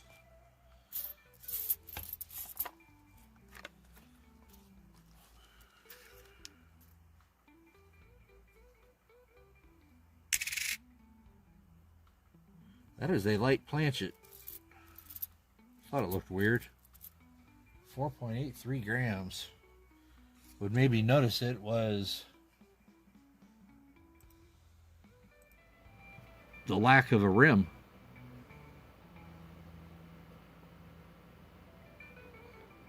All the way around. Really nothing there.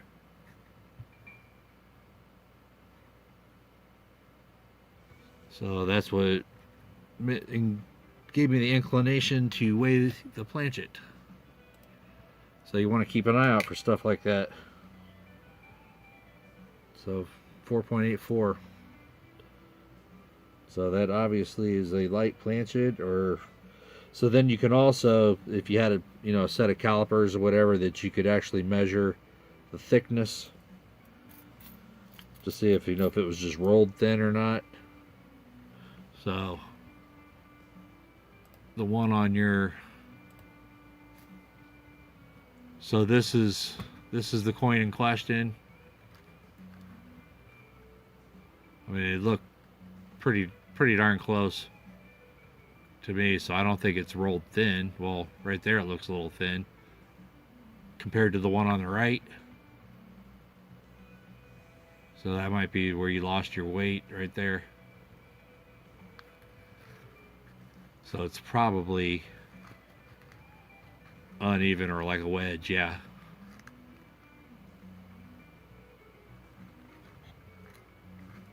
Yeah, this side's thinner. So, just keep an eye out for stuff like that. So I'll actually put that in a flip run so it's identified for you. I mean, that weight is so small you can't tell holding it in your hand. You can't tell that it's less weight. It's just when I looked at it, I noticed there wasn't a rim on it. Oh, that little chocolate one, Ron.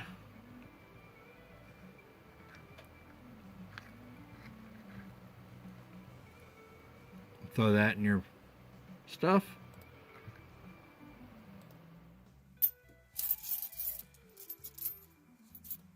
And then if you find out it's something cool, let me know.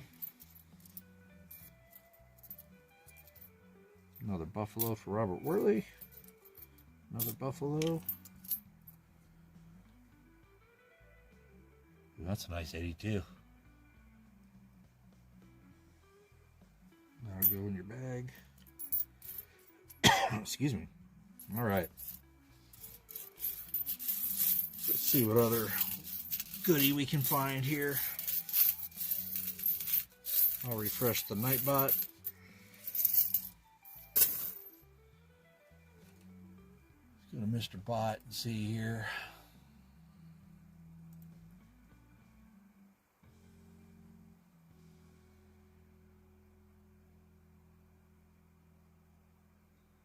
I wonder what the little check marks mean.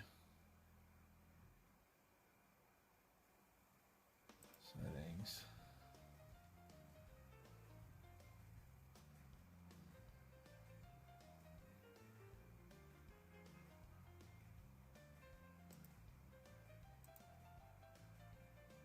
Next. Viewers. Next. We'll do active in the past 5 minutes, 6 minutes. All right, it's collecting names. And I will put up Ron's coins here.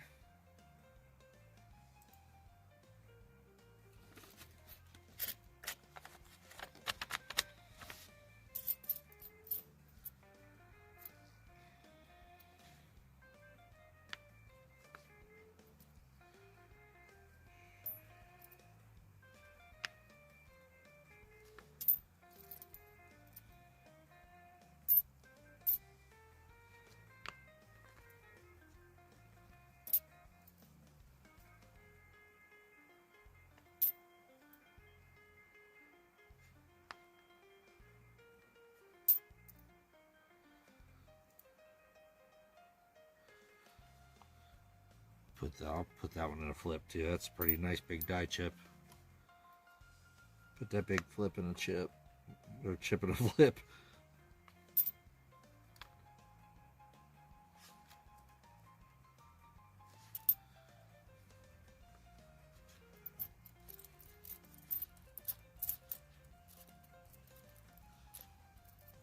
It's looking kind of even right now.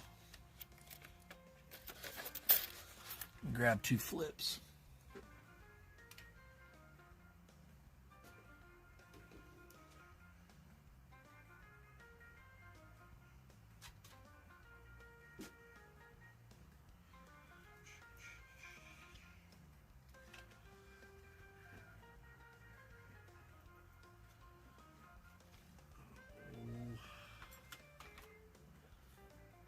Of course, where's my stapler? Don't know.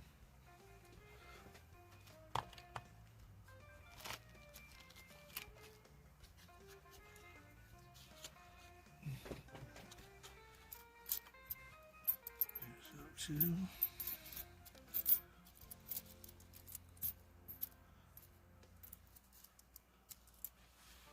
Which also is in there, didn't I?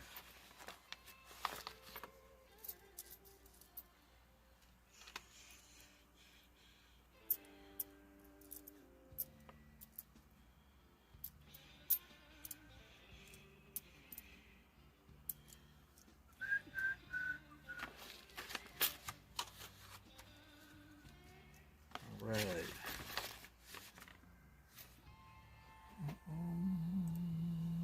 Let's see here. What are we gonna do?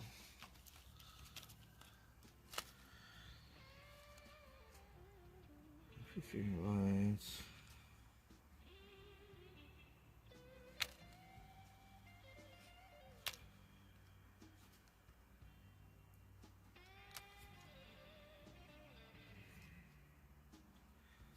Give this one away.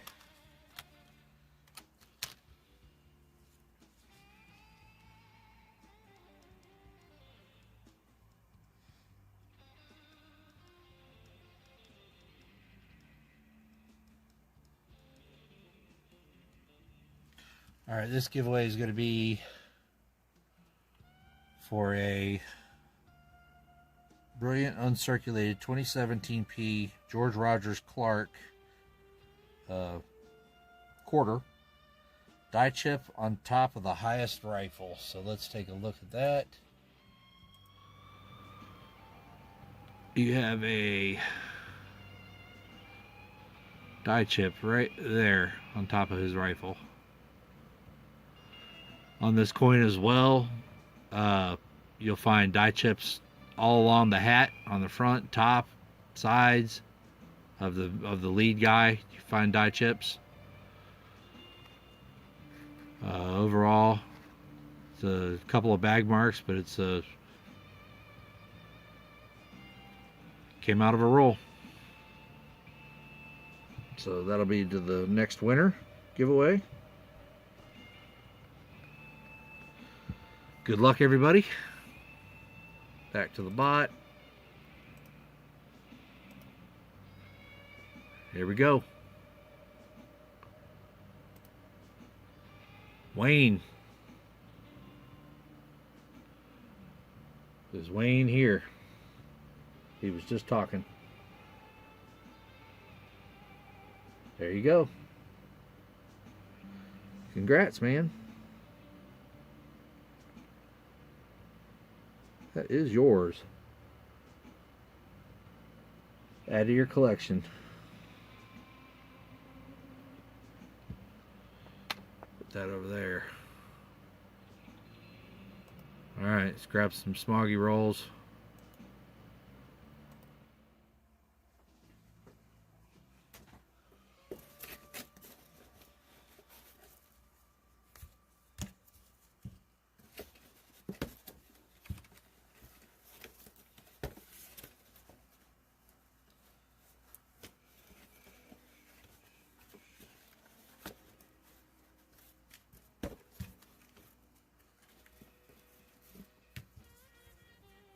Small rolls and round rolls.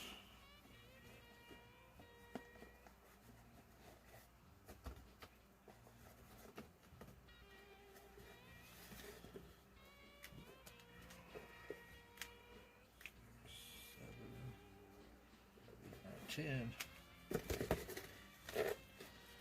All right, Ron, your rolls are set to the side over here.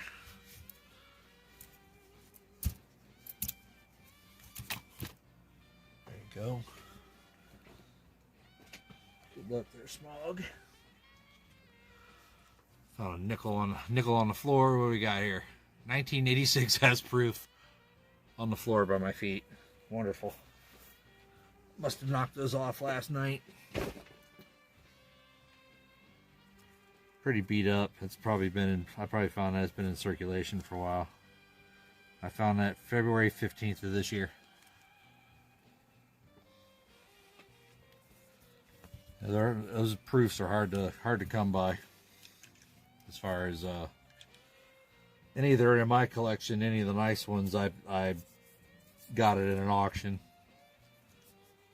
and you know, I'm pretty frugal when it comes to auctions. I got to get a good price on it, or I'll just kind of pass. I mean, that's the only way to really be successful at auctions, is being able to walk away.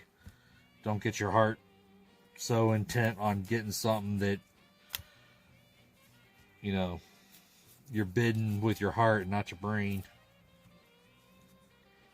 You lose your behind real quick. Yes, Colonel. Sorry. No, you're not clogging up, chat. You just need to tag me. I was sitting here cutting the rolls open. What do you need, sir? You're fine, man. What's up? Proof is still a proof. That's right, Michael Wells. Go ahead, Colonel. What do you need? I'm all ears. Thanks for bringing that to my attention, Smog.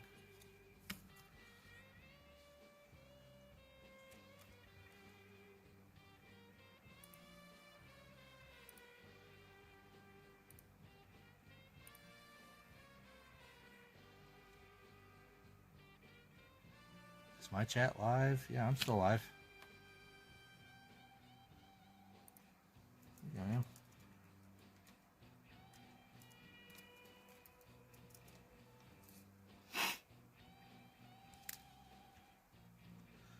some of the hockey cards are worth something.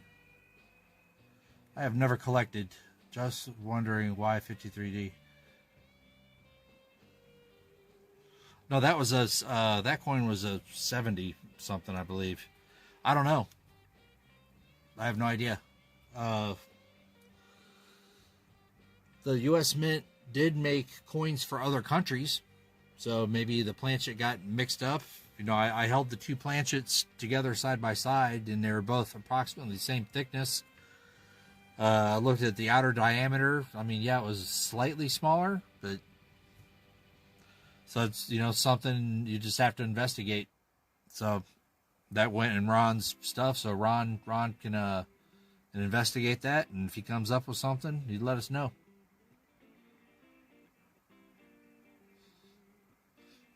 No, sometimes, like, so the way they make the planchets, the metal comes in rolls, and then they punch the planchets out of the rolls.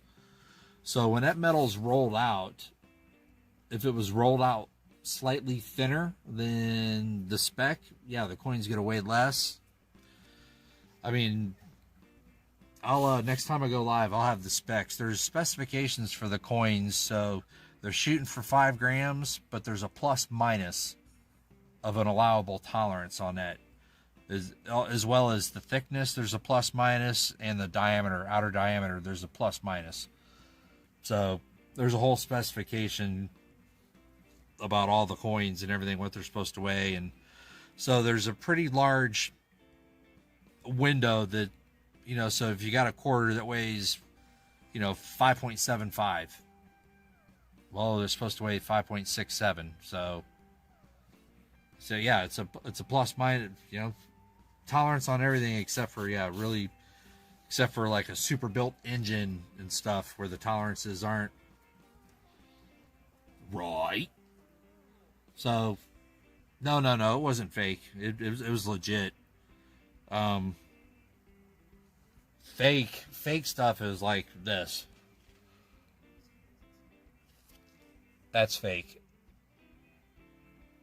I found that April 15th, 2023. Trick coin. You know, like you find it with the $50. There's one that's a quarter. I found multiple that were nickels. Same thing. But, yeah, it's just the specs different. So when I go through a lot of these nickel rolls and you find the foreign coins in there too, they'll be the same diameter. They'll be the same thickness. I mean, you know, like the Philippines coins and the Mexican coins, they're all the same diameter as the nickel. So I don't know, you know, everybody sat around and went, okay, yeah, this is going to be the universal size for 5 cents, or... But yes, the U.S. Mint does make currency for other countries. So planchets could have gotten mixed up. Not too sure. That's like I said, I'm going to put it in a flip, and Ron can investigate it from there. No, not a trick coin. It was a legit nickel. It just weighed, you know, weighed 4.84. 7, 8, 9, and 10. It's just a little lighter. Yeah. What country was it? Ecuador? One of those down there. They adopted the US, the dollar coin. They adopted that as one of their coins in their currency. So the United States shipped pallets and pallets and pallets of those $1 coins to South America. So who knows how many of those, you know, Spirit Eagle dollars. I don't know if you all know about that. On the 2000p Sacagawea dollar, on the reverse, there's a die gouge that looks like a spear going through the eagle. They're worth some pretty good money, especially if the coin's in good shape.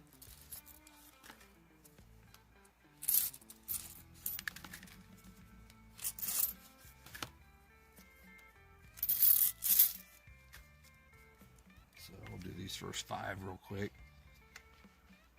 I have not found any of them, though, myself, the Spirit Eagles. I get dollar coins every now and then. A couple months back. This shows you how much banks don't talk with each other. I got 3 branches of the same bank in my town, like all within maybe a 5-mile radius of each other. 2 of them are like less than a half mile. And one bank, the lady was sitting on, I want to say like $900 and something worth of the dollar coins, but they needed like 1,000 to be able to put them in a bag and ship them out. And the other bank had 100 and something, so I went to both banks, got them both, and then put them all in a bag for them. Searched the coins obviously first, found a lot of good finds. I think everything 2012 and up are nifsies on the dollar coin. I think it's 2012. And then all of like the America the Beautiful quarter, any S mint that you find on those, none of those were intended for circulation. There we go, 1940. So when you find S quarters, there were no business strike S quarters. They were issued in rolls and bags for collectors. So all of those are not intended for circulation coins. And so I was looking at some of mine last night in a drawer I had here.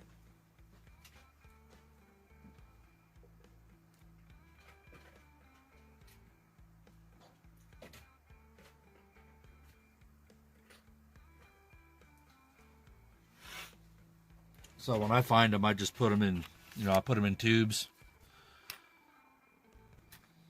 So, there's some S proofs that I found. I mean, here's this one's got some pretty decent ones. These were all found in boxes, in quarter searches. Oops. Oh, man down. Where'd he go? There he is. But I mean, these are pretty nice coins to be finding in quarter hunts. These are some of the nicer ones.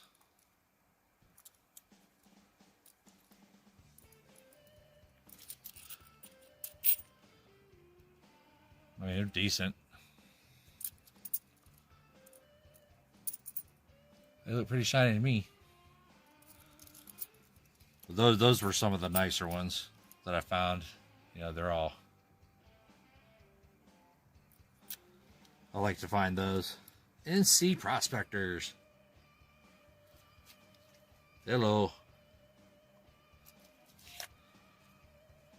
Hey, Tupac, would you know any other coins that are nickel size like that would weigh 4.84 grams instead of 5? Or do you know if that's within tolerance? I'd have to Google it and see. See what the tolerance is on a nickel.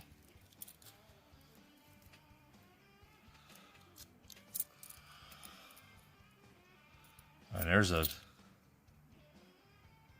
I mean, you can see it's got scratches on it, but that's a 74 proof I found. I hate that they get all scratched up like that, but it is what it is.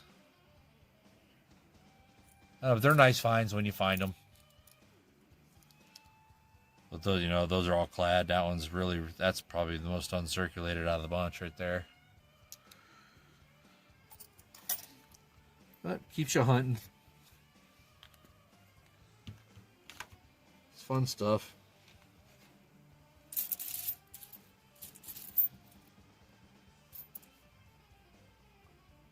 I can't tell if that's a 30S or just a D. Thought it was a dirt ball. Panama's, yeah, same as ours. Yeah, that's what I was telling him earlier. Hey, Rick, what's up, man? Rick might know. I found a nickel, Rick. It's 4.84 grams. Do you know if that's within the plus minus tolerance of a nickel. I really don't know the specs offhand of what the what would be considered light as far as a nickel planchet.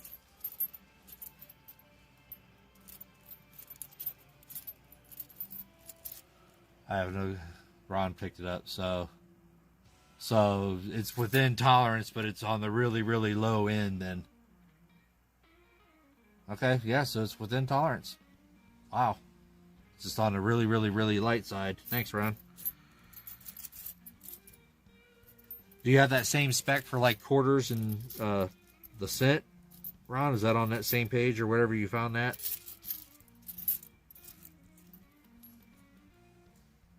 That'd be pretty cool.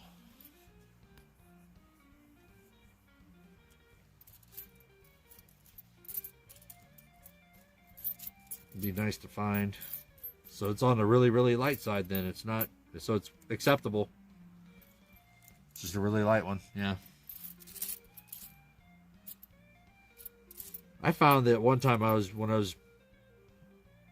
70S right there.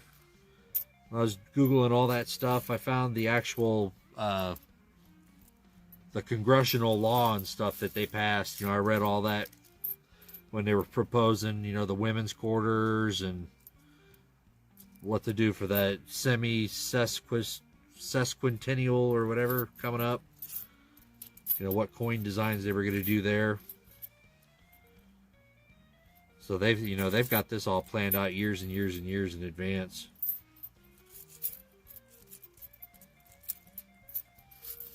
So what's everybody's opinion on how the U.S. Mint has treated this latest limited edition gold coin release when they're taking it straight to auction?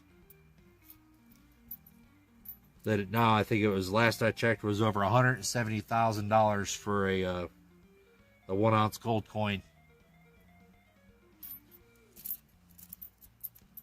It's kind of crazy that there's only going to be, what, 230 of them released. So, I mean, so what, the mint is part of the U.S. Treasury, which is part of the government, so the government's allowed to limited edition mint coins and then auction them off? I mean, that's I don't know, they control the numbers of the coins, so they can make anything limited edition if they want to. Another one of those darker ones are on. I don't know, it just seems kind of fishy to me. Well, that's not the mint. That's the Bureau of Engraving and Printing. The BEP is the one that does the printing of our paper currency. The mint, it does all the coinage and all the commemorative medals and stuff like that. I do believe they have merged websites, though. I don't think they're separate websites anymore. Yeah, I'm still a subscriber on the like uncirculated sets and stuff, but I've canceled pretty much all my other subscriptions. I mean, the prices have just gotten insane. I mean, I'm not paying $100 for a silver coin, you know, a peace dollar or whatever. I'll take that 100 and go buy 3 ounces of silver somewhere else. You know, it's numismatically, I don't care that much for ASEs and to pay that much money. It's just too much. And I'd be interested to know how many people actually canceled their subscriptions due to all that. The price gouging, and if the prices actually come back down.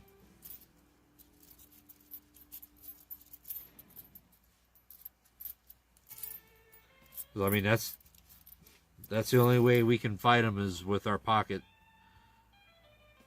You know, stop buying from them and they'll bring it back down to reality. There's another die chip on the dome right there. Yep. So, I mean, that's the only way we can stop them. Right there, Ron. Another chip on the dome. Alright. there.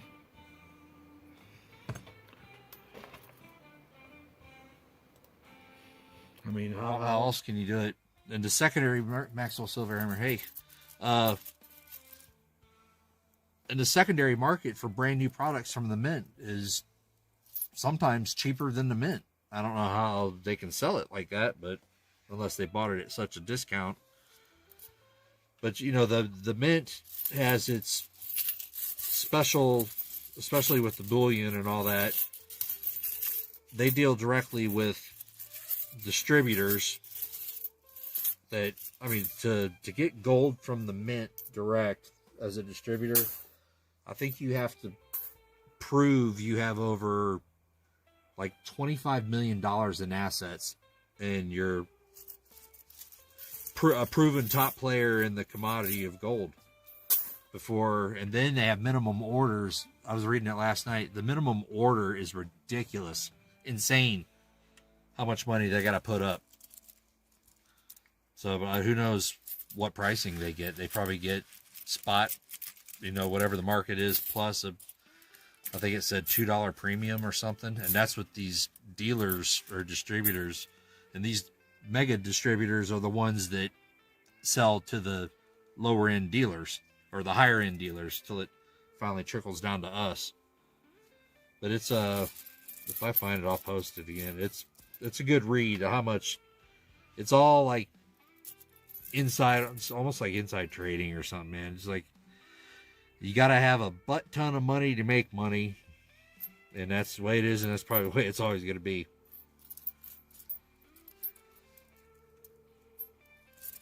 So you got to reach Rick status. Nah, I'm just kidding. I wish I had an actual local coin dealer that I could deal with. But I don't have anything near me. Be nice to get a good relationship with somebody that had an in, you know, to like better direct pricing of stuff. Oh, there's a, what is on that coin? Let's see here. Something's on it. Don't quite know. Something down here by the date. Looks like a little grease or something.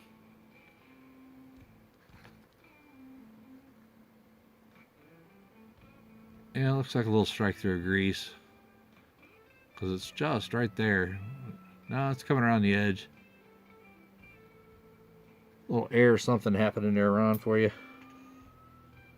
Not quite sure. Road trips. Wait, you saying I need to come to D-Town, Ron? Road trip? I don't have a status. Yeah, but you got a local coin shop that you could deal with. I wish I had something like that.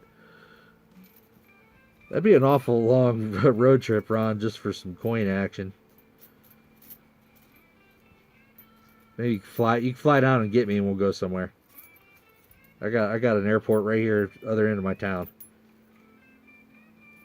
Hop in, I'll jump in and we'll go. Fly out to Missouri, see Tupac.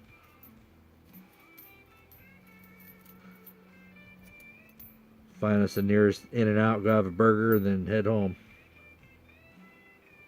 That sounds like a fun day.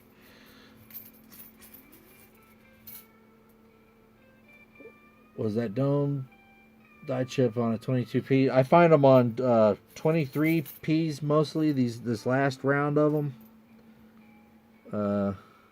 This one was a 23p Lost in Findings. But yeah, 23p's. That's the first spot I look for the die chip air. The 20p's. The first spot my eyes go is to the left side of the building, and then up to the dome. Those in the 21s, and then so like on the 21s, on the obverse, I'm looking around the chin for that Scarface air. Yeah, so like when I look at it, I'm looking at this, I'm rolling it real quick, checking the fields. You know, just kind of see how scratched up it is or anything. Looking at the high points. See if I'm seeing any marks. Then when I flip it, first spot I'm looking at is right here. And then I'm looking up here on these lines on the dome. And then I'll look at this other side. Sometimes you get chips here. And then I'll just kind of roll it. When I roll it, I'm looking at the fields. Just anything that'll just kind of pop out. And then you want to look, just take a quick glance inside these windows. Because a lot of times on the 2020s and 1, 2, and 3s, you'll see a lot of chips showing up here in this first window, which leads to that crack like I was telling you about on these nickels here. So I've showed these before, but so these nickels, I just realized I was pointing a bunch of stuff out and it wasn't even on the camera. So let's see here. Which one is this? So if you look at this one, so right there, see how the crack's just starting? Right here. So you got a crack just starting here. So if I'm rolling the coin around, that little blotch right there shows up. My eye would pick that up, draw my attention to it. So then you go to the next one, and that crack's a little larger. It's going towards that second window now. Then you go to the next one. See, it's right there at the second window, and then the crack, part of it goes down towards the bottom of the building again right there. And here's the next one.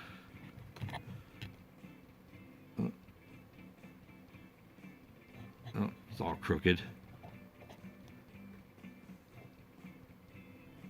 Why is that all sideways? Oh.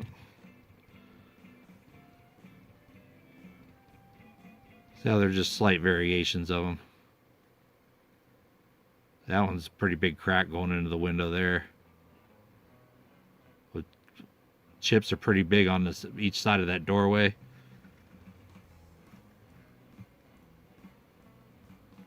See how the die chip got larger in the door. Right there. And that's all the way into the next window.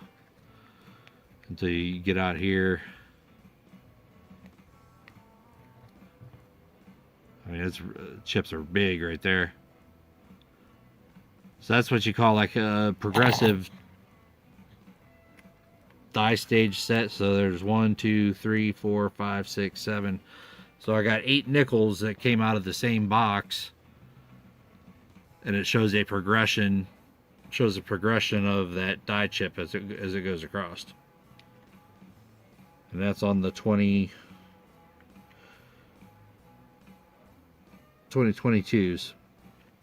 So that's on the 2022s. I'm looking for that as well, that in that corner, because this isn't the only one of these I have.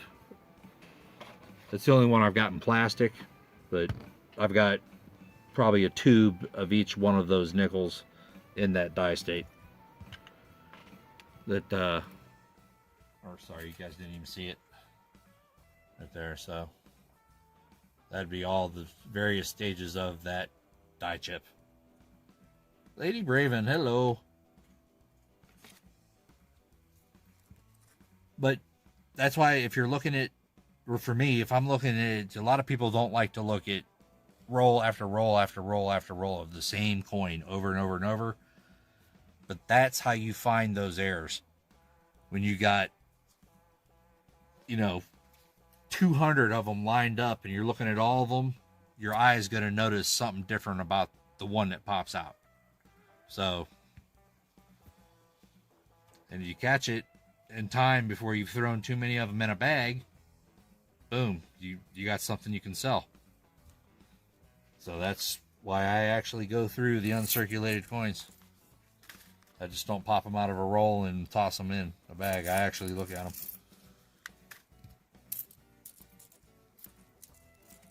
And a lot of times, if you're just popping them out of a roll, boom, I'll throw them on its side and just look. Does one of them look different? I'll pull that one out, set it to the side. Go back and look at it, examine it. Because you can send errors in, and if nobody else has sent it in, you could be the attributor of the error, and they'll put it on like Variety Vista. They'll credit you with the air. I haven't sent one in yet. I tried contacting them one time about one, and they never got back to me. I sent them pictures and everything. So, wow, there you go, Ron. Dang, that's out of a proof set right there. There you go.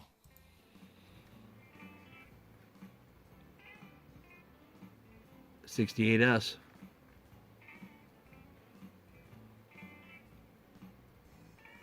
A nice one. Congrats, good find. Sweet. We'll flip that one up for you too, so it doesn't get mixed in there.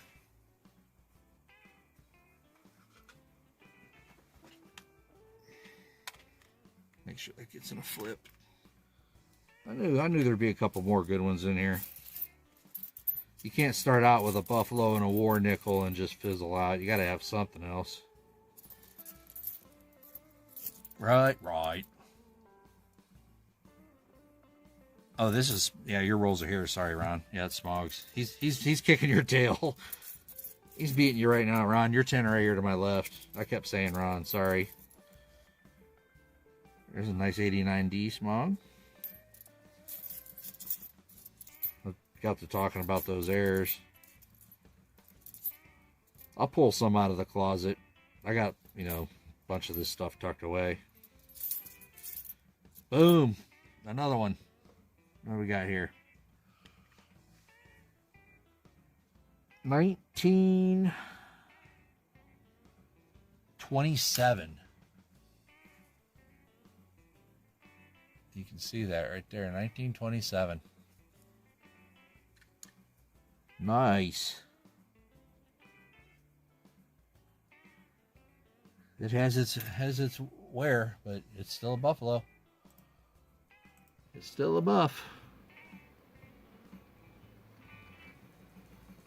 Very nice. And you can see that 27 right there. Still has a date. Sweet. Another nice find. It's crazy how you can still find this stuff in circulating change.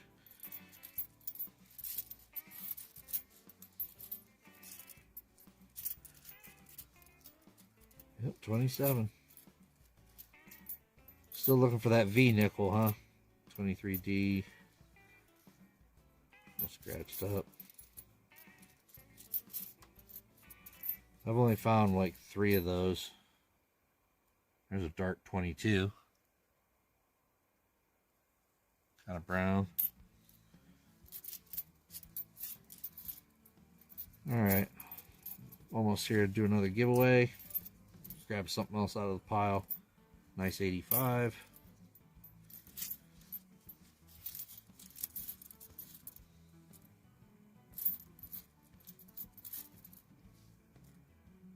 Pretty nice 22D. That's pretty shiny right there. All right. See what the next giveaway can be. You guys want to see like an air nickel, a cent? Get out of the quarters or stay in the quarters? What do you want here? I'll let the people decide. Got air quarter, air nickel.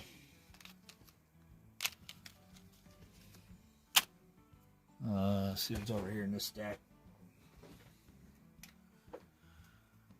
We got some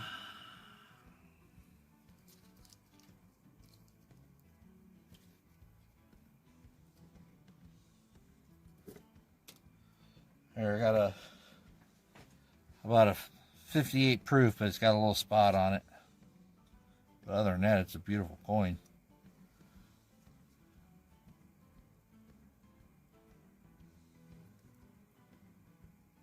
Wild buffaloes, yeah. 3-cent nickel. Yeah, I've got 1 or 2 of those. I don't have a lot of those. I don't have many. Or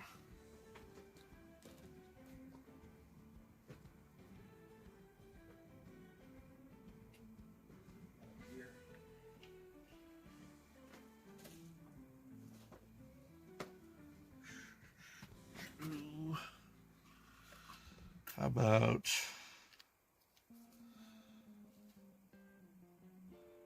I found that in circulation in 1939 with full steps. That was a nice find.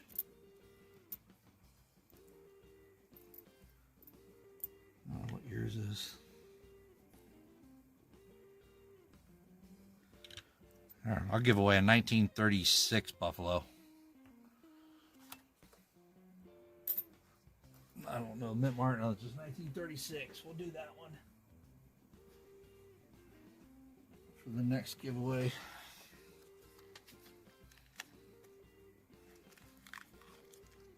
Fire up the bot.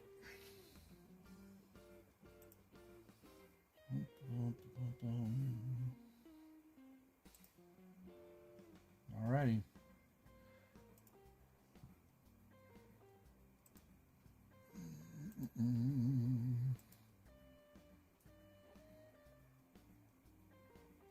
Keyword's going to be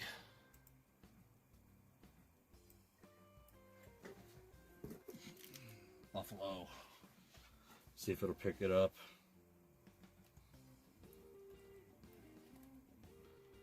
Buffalo.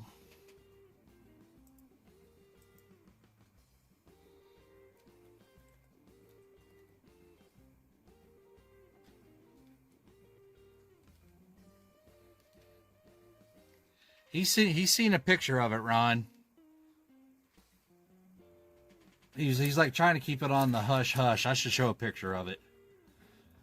It's one of the better ones I've done. But it's actually, I think, on the phone that I'm using as a camera. We got Dagger, John Chum, NC Prospector, Joseph Wells. Hey, man. Colonel Collecting. Yeah, it's picking it up. Good deal. So this will be a 36.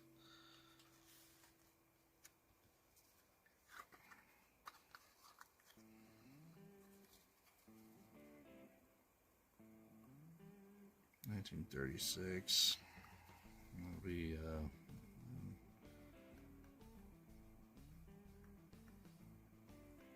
good luck to everybody.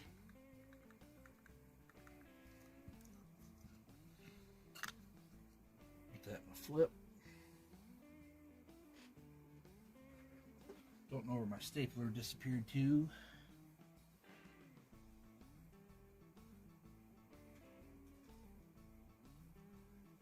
Alright, I don't need a stapler. I got a plastic one. How about that?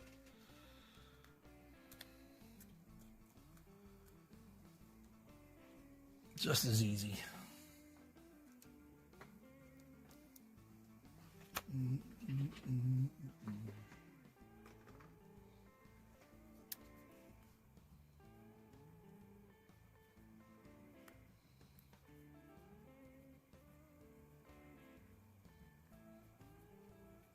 All right. Don't need a stinking flip. All right, everyone, we're ready. Let's do it. Good luck. Maxwell Silverhammer. Congratulations. I know I saw him in chat earlier.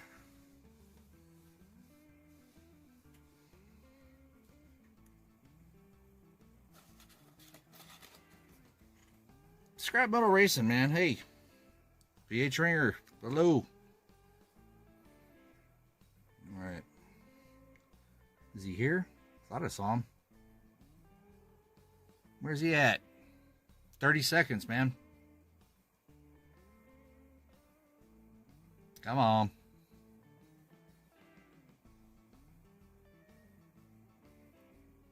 $15. 10. There he is. Congrats. To you, sir. I'm just going to call you Maxwell SH. That goes to you.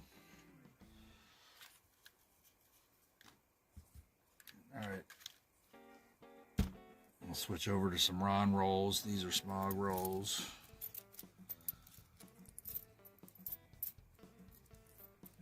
Gotta switch it up. And smog number 2. We'll flip over to a couple of Rons.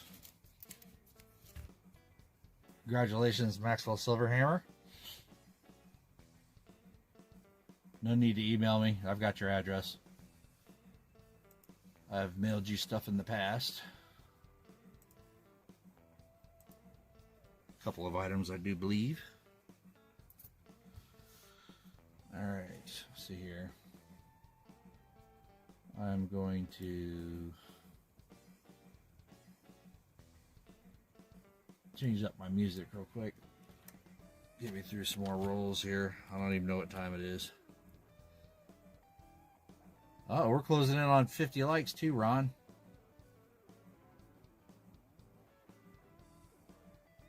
Getting close. 4 more.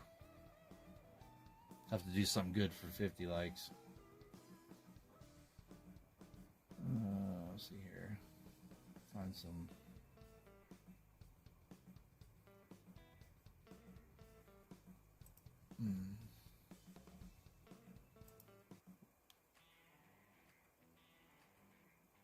Change up the music a little bit. All right. 47 likes. Uh-oh. Canadian election results. I wouldn't be able to I wouldn't be able to name a single person, man. All right, let's do some Ron rolls. You still have 3 rolls left over here, Smog. Let's flip it over to Ron for a couple.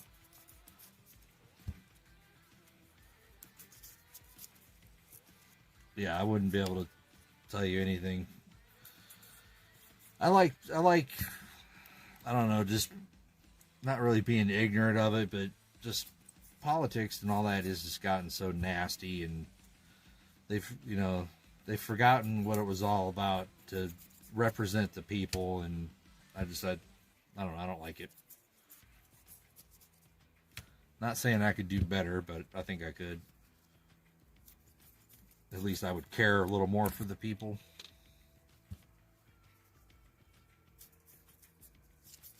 But then again, maybe they said that at one point in time too. And $50, and we got 1776 halves. 1976 halves. Scrap metal.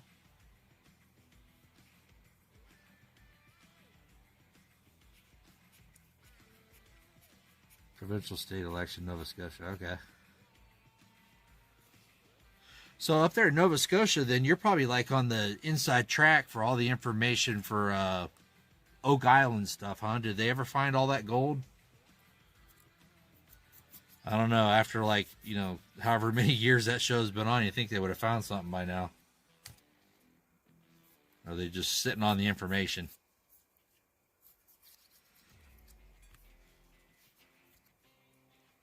I bet they've had to found something, man. There ain't no way you can look for gold that long and not invest all those millions and millions of dollars and not find something. You'd have to give up sooner or later.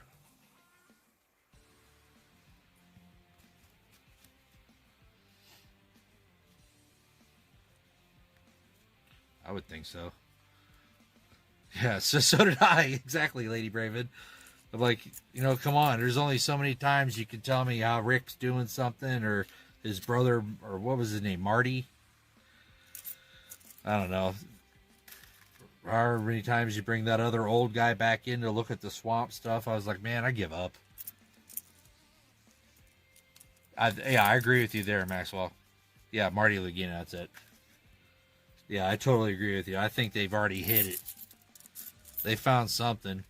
And then if they find all this stuff, does like Nova Scotia and all that, do they have a claim to it? Being like a national treasure or historic treasure? I don't understand how all that works. I'm sure they have it all written out somewhere. to keep, you know, get everybody their little share so they're all happy. Because it'd be just like when, you know, a family member dies. Everybody comes out of the woodwork with their hand out wanting something. So who knows? I don't think I've watched it for the past 2 years, or I don't even know if it's still on. They found a lot of relics and artifacts. Last big one was 67 British coin. Oh. So they didn't find the Ark or none of that stuff. Any Knights Templar stuff that they kept talking about.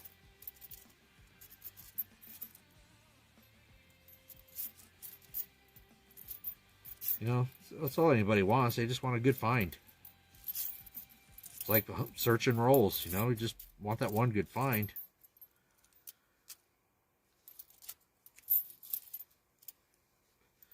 You'll know if I ever hit a coin that hits the jackpot. You'll be like, oh, he said he was going to stream today. You know, I'll just be gone. My next live stream will be from the island I bought. That one kind of looks like a, got a little bit of strike through grease around the edge here. Yeah. Some details are missing here around the edge, Ron.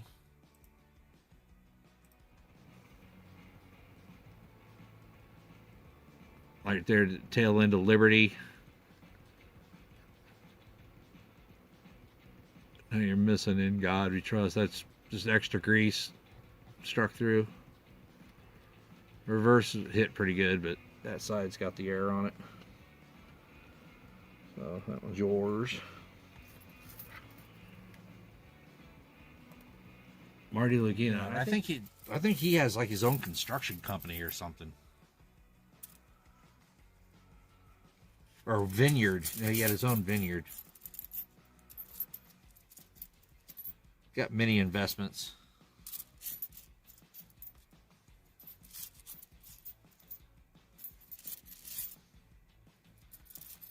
There's another buffalo for Robert Worley.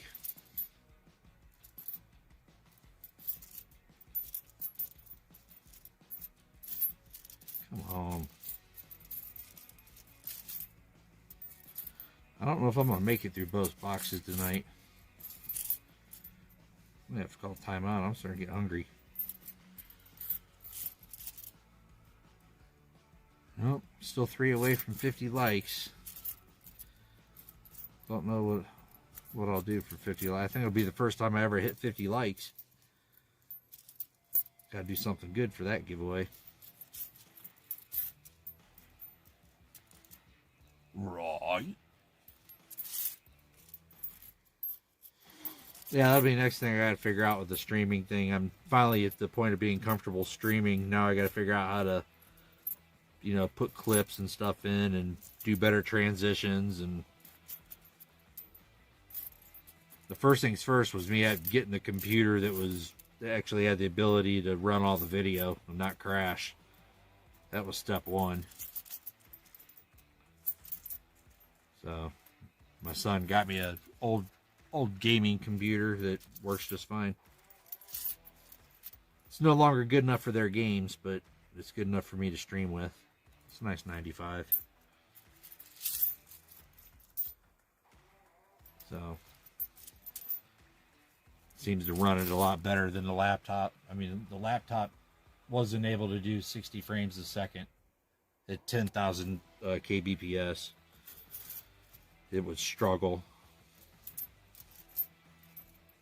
This one seems to handle it pretty well. Oh, government's crap. The government's listening. Government's been listening for years, man.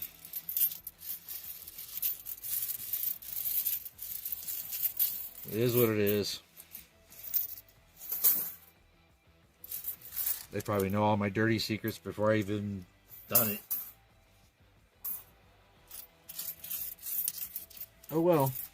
I can't live worrying about it.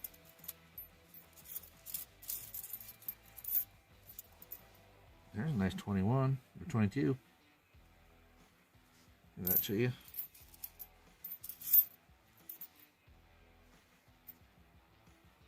Scratched up 64.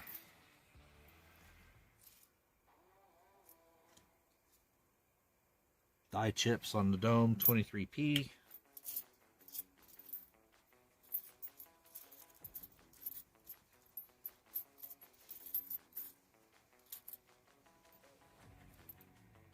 Man, getting not really eventful here. Nothing. Richard Metcalf, hello, sir.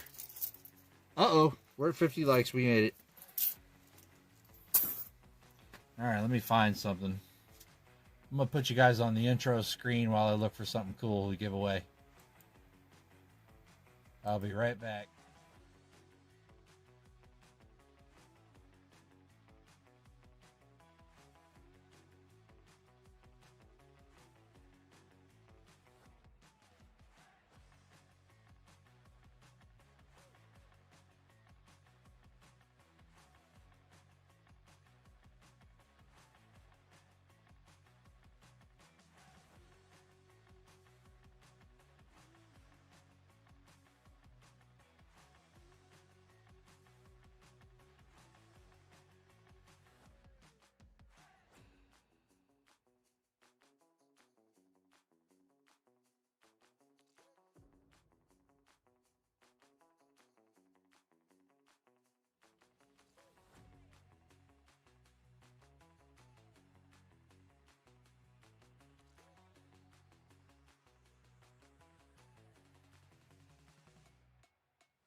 All right, I'm back. So we'll do a 50 likes giveaway. Kind of unexpected. I'll give away a 1905S Barber half. That'll be for the giveaway. My first 50 likes. Pretty cool. Thank you very much. Let's go over the Nightbot. The keyword's going to be barber. But I haven't set it up yet, so hold on.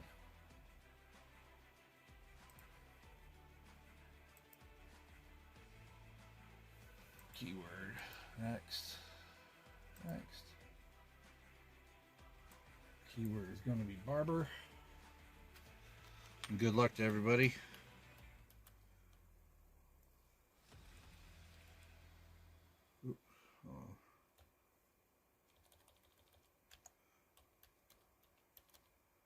My first 50 likes. I appreciate that. Oops, hold on a minute. I want to make it open to everybody.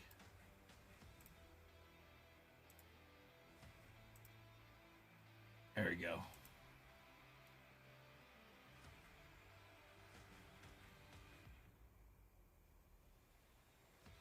I don't know if all those people have put in Barbara already. Okay, yeah. All right. It's picking up names. Good. All right. And I appreciate that. Appreciate it, everybody. Yeah, 1905. I mean, it's not the greatest condition, but still, hey, it's a free barber half. That doesn't happen very often, so. So find some plastic flip or something, put that in real quick. And good luck to all of you. Let me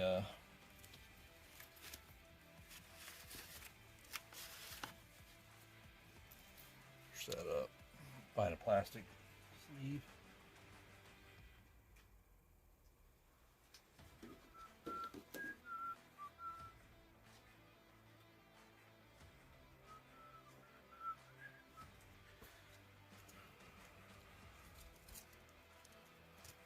There.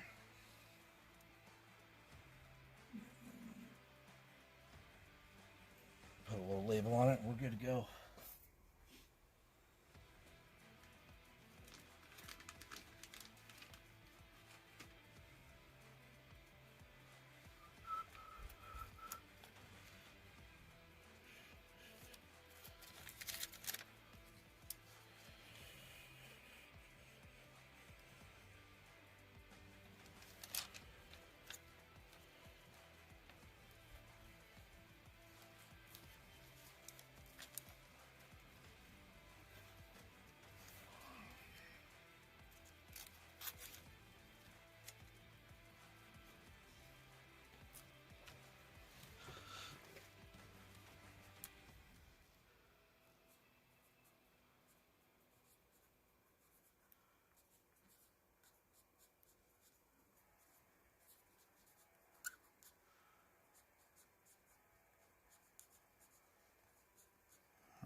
All right, let's pick a winner.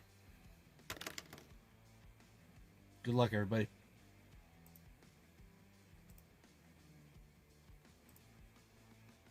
Here we go. Joseph Wells, you got 1 minute.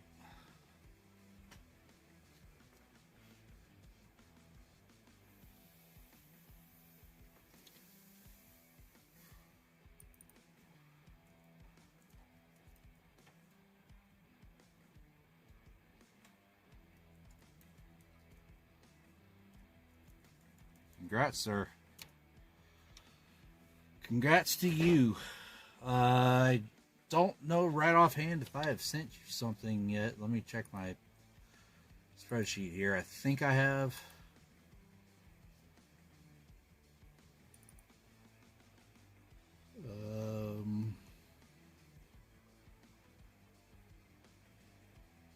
I do not have your name in here. So please send me an email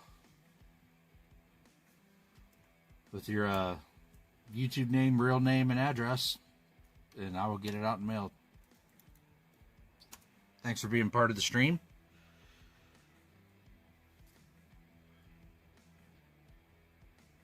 I don't think I have not sent you anything yet. Congrats to you. Enjoy the coin.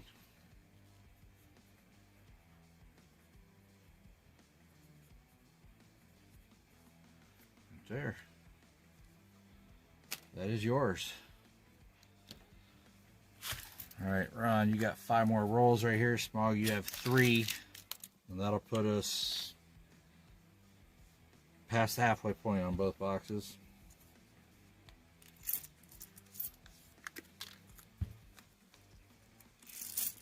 Yeah, I saw that barber sitting up there on my desk, and I was like, yeah. I don't know, I may have won that in a GAW years ago, I'm not sure.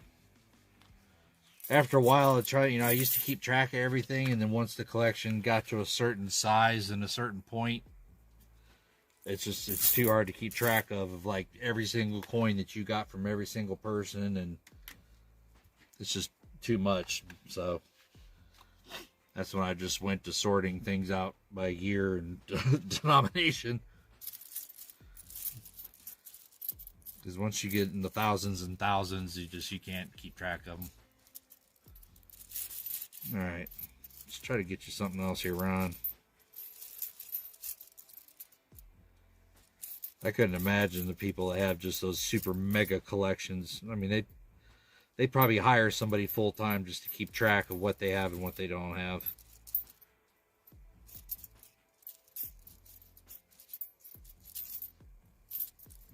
I mean, unless you're like one of those collectors that just fine tunes. There's a 47. Fine tunes of what you want.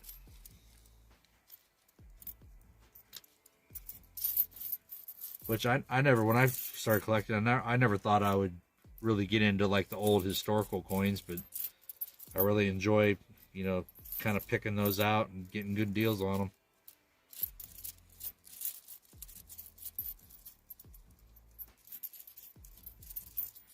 They get real pricey though.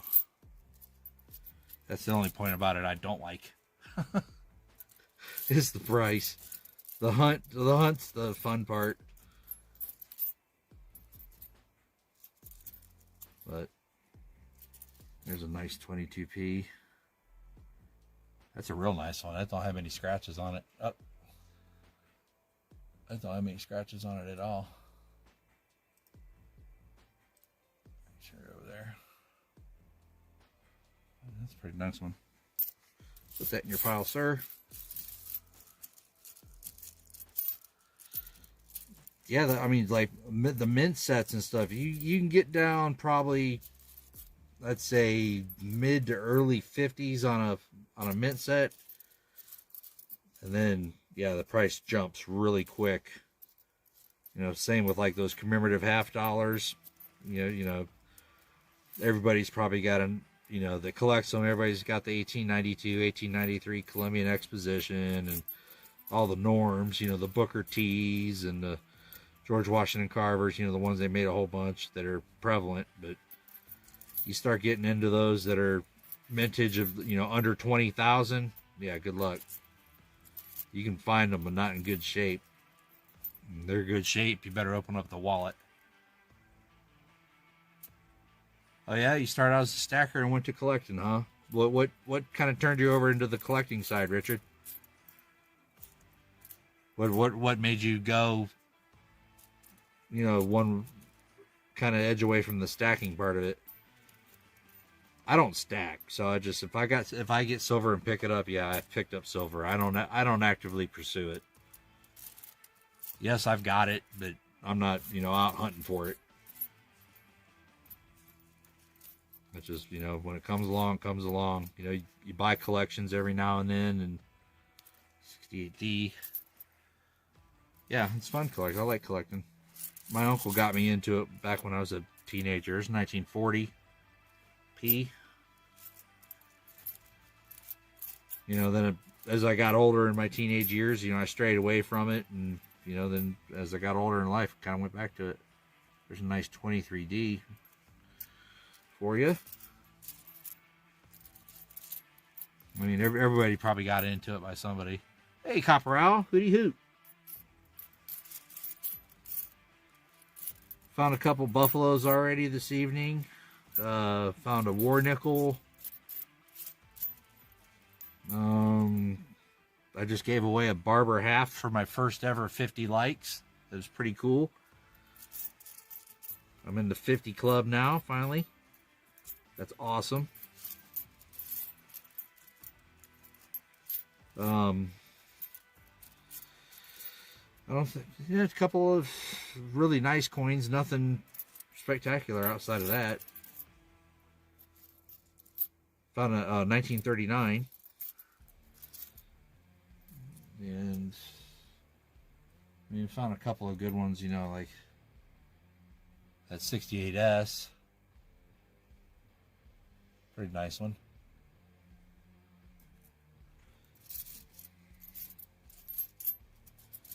Nothing, no mega, no like real awesome errors. There's a nice 78, but it's got a bunch of crap all over it, Ron. I'll throw it in your pile. You can decide to clean or not to clean. That is the question.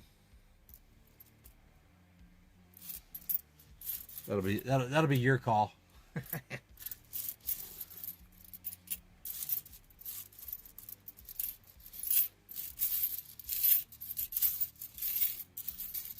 But yeah, I've never, I don't know, I can't afford gold, so I never really got into it.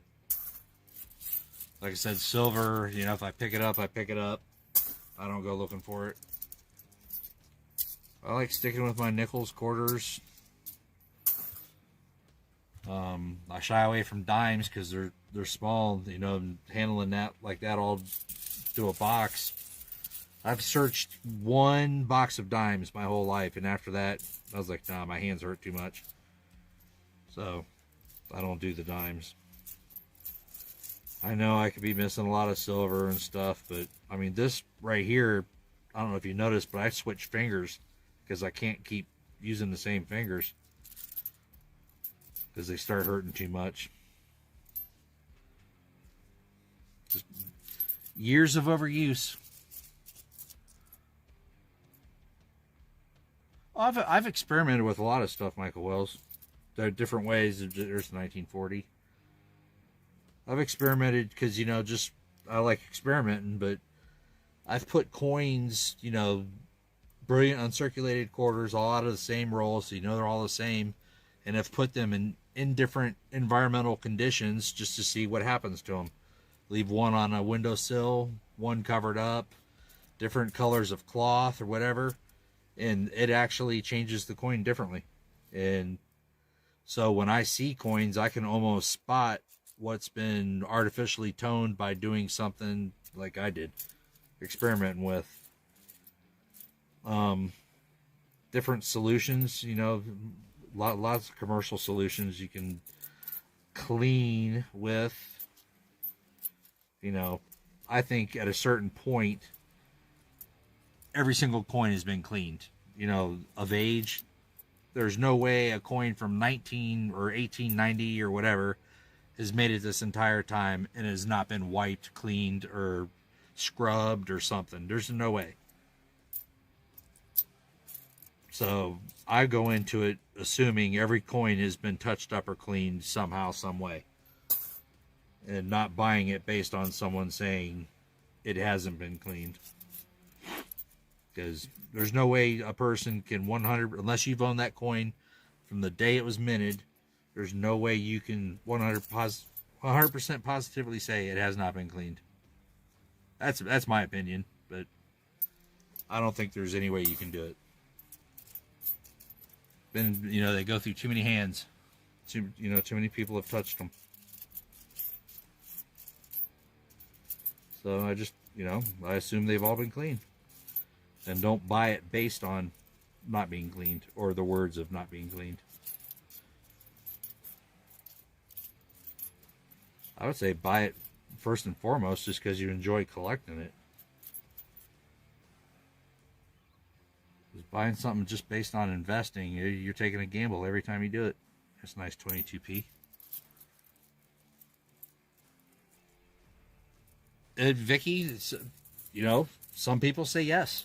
Hardcore purists may say yes. Some say no. If Hunting Southwest Ohio is still here, he does metal detecting. Is pulling something out of the ground that's all dirty and just holding it in your hand and spraying water on it. Is that cleaning it? You didn't scrub it. You just sprayed water on it. It's all a matter of opinion. I don't think spraying water on a coin is considered clean. Yeah, technically it's cleaning, but I don't think it is. If I hold that and go squirt, squirt, squirt, squirt, and then pat it dry, I've done nothing. I squirted water on it. But if you're sitting there squirting it and then you're rubbing it a little bit, now you're physically doing something to remove. I don't know. That could be debated. It'll be debated forever. Every buffalo on a nice book. Cool.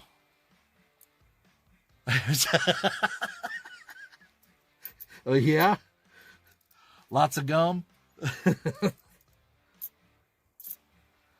Lots of gum, video games. I'm sure a lot of quarters were spent in the 80s on video games. I'm sure. Back when the craze of video games. Alright, these are the rest going in your pile there, Ron. 40, a 40. Most of them are, there's a 47. Most of them are just nice examples. There's a Buffalo for Robert Worley. Another Buffalo. Yeah, just a couple of nice examples in there, Ron. He had a couple of 40s. I'll write it all down. And then we'll do Smog's last 3 from that set. And we'll be tied at 30 rolls apiece. Done. Yeah, I'm just waiting to go into that antique store somewhere up in the mountains. There's one that just popped out right there. 41. I saw that one pop out of the bottom. We go in and, there it is. Just psh, the coin you know, dollars.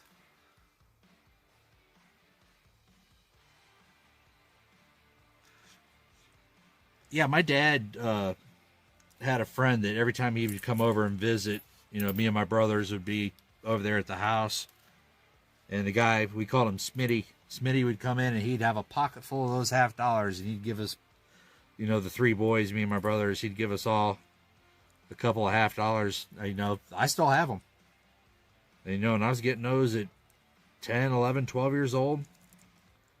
They were, a lot of them were silver. But back then, when they were all silver, they weren't thinking, oh boy, this is silver. It was just a coin.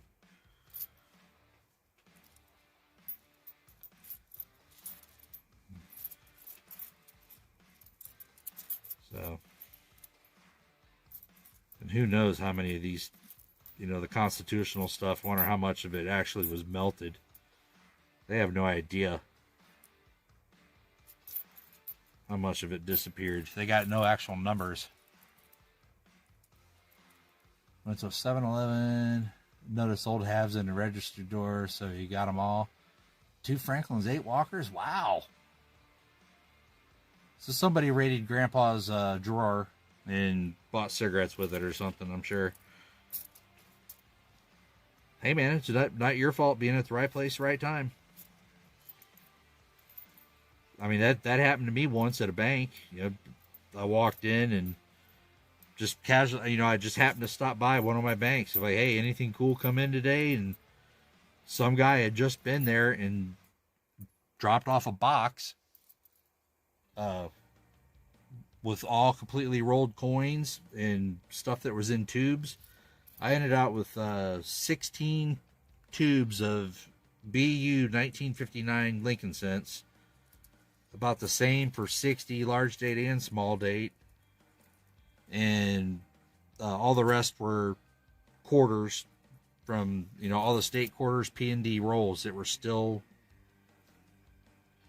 uncirculated rolls from the bank wrap. Bought them all. And I was like, how in the heck can somebody go in and not think this is worth something and just go in the bank and deposit it? But I guess, to him it wasn't worth anything. It was worth the $900 or whatever, that he got for it. To me, it was worth more than that. Yeah, there were some real nice ones. Nice Lincoln cents. And if they were in that, I don't know if any of you have ever dealt with the, what do they call them? I don't know, it's got a name, McHenry and Sons or something. These plastic, these rolls right here. I don't know if you've ever tried getting coins out of a plastic tube like this. I mean, look at the marks of the coins that were in there for so long. It's like they are hermetically sealed in these things when they put them in there. M. McGregor and Sons. I mean, it's literally an act of Congress to get a coin out of these once it's in there. But one by one, I got them out of there. But yeah, you can still see where the coins were in there so long, the lines of them. This was one of those rolls, those tubes. They had the 59s in it.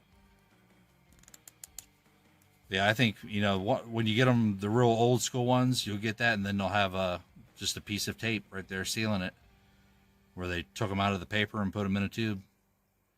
If there were 16 of these of the 1959s and then the 60s, it was pretty cool. Oh yeah, yeah, that's like, you're right, Copperall. I mean, that's when I see those, I'm like, oh yeah, that's how they did it. That's the old school. That's how they did it. You know, it wasn't tubes like, you know, I do now. I do square tubes so they could just be stacked on top of each other. But, you know, they're supposed to be, you protect coins from UV and all that. But, ooh, special, recheck. I better recheck those later. Yeah, but do you ever see pennies, nickels, and all that in tubes like that? Snatch them up if you can.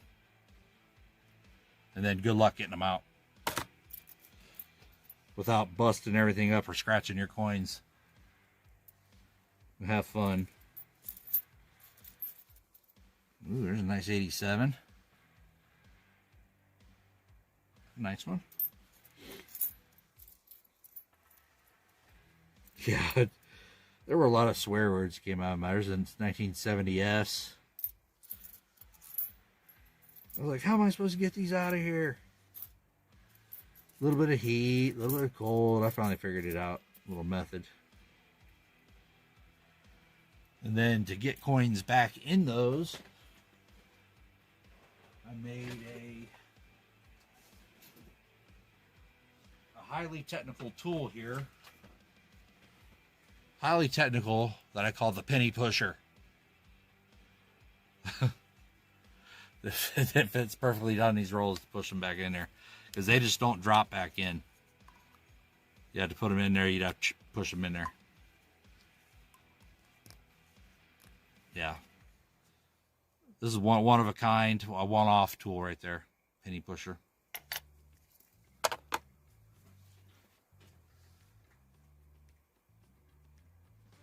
Temu, I don't know what Temu is. What is that? Is that a website or auction site?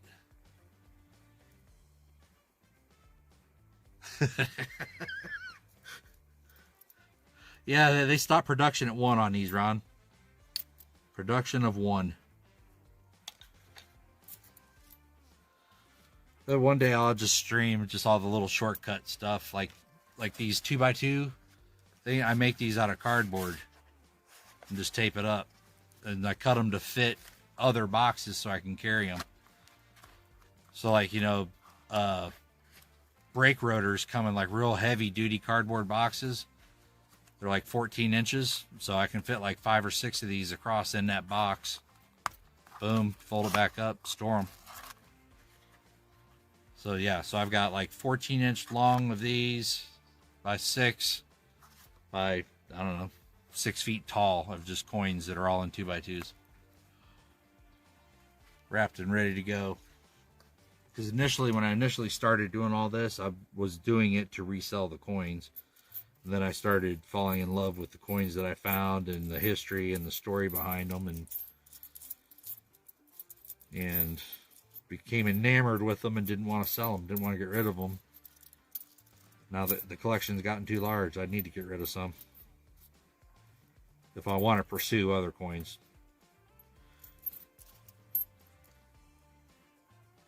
Oh yeah. Any of you that's received anything from me, that's all recycled packing material, everything, the styrofoam, everything. I reuse all that styrofoam that comes in the packing boxes. There's no need to go buy all that stuff at however much they want you to pay for them. I keep all the bubble wrap, mailers, all the mailers you guys mail stuff to me in. I'll either put a label right over the top of it or rip it off and reuse it. I suggest you all do the same. Save some money. Here's a nice dark 20D. Compare it to a, well, I can't compare it to another dark coin. Let's see here. So like we did on that last one, you can see how it's got a little more brown copper to it. than the other one.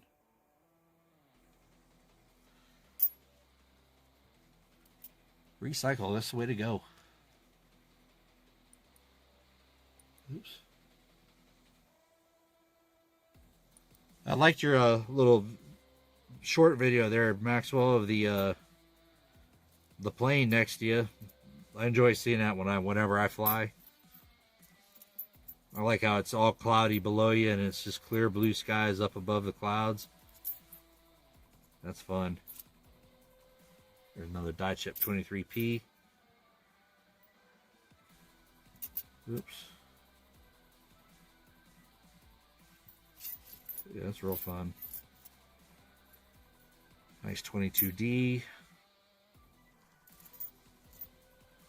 And nowhere. Alright. Let me find a currency GAW I can give away here. Let me see.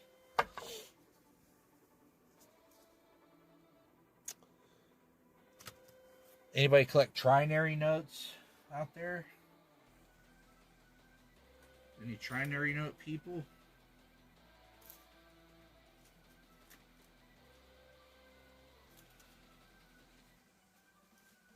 I'll give away a prize to somebody that can tell me, I found this $2 bill folded up like this. I have no idea what they were trying to make.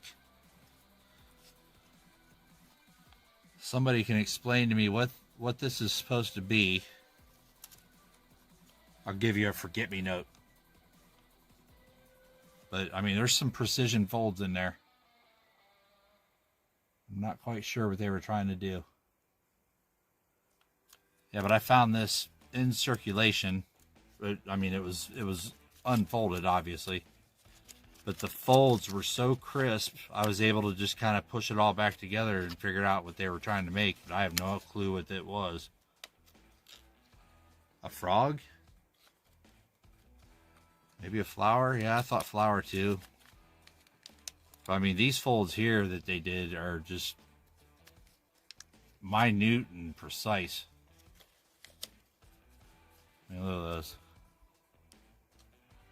I sure would like to know what they're trying to make. A crab or something. I don't know, I'll look up. I mean, it does kind of look like a flower a little bit. Something like that. I don't know. Let me find something to give away here. I mean, I got tons of trinary notes. Old New Marshall got a killer deal last night on those three notes that I sold him. I was kind of kicking myself in the butt for letting those go, but made somebody else happy. You got a killer deal. So let's see here.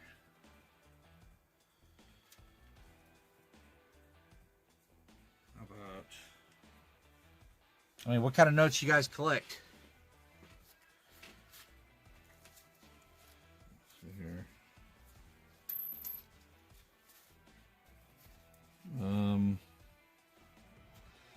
I mean, a 999, that's too plain.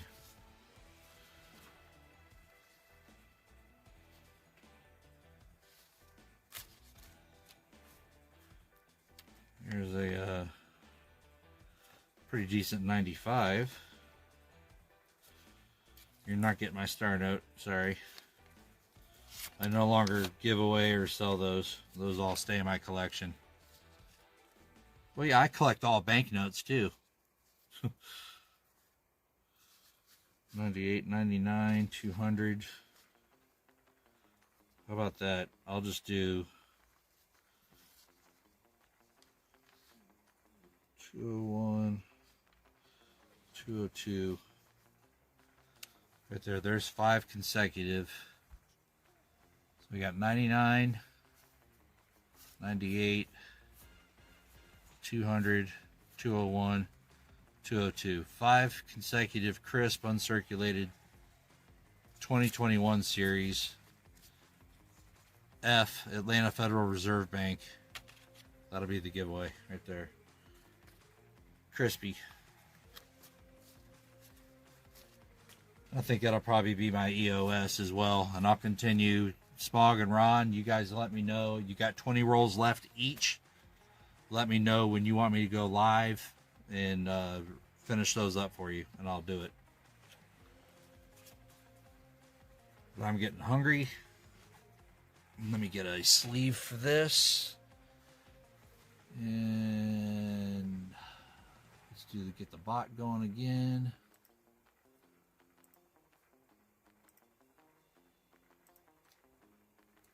X out of that. Settings. Keyword. Next. Keyword is going to be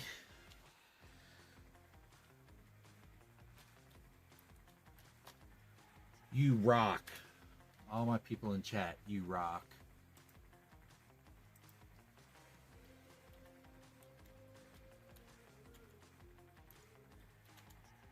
You rock is the EOS keyword.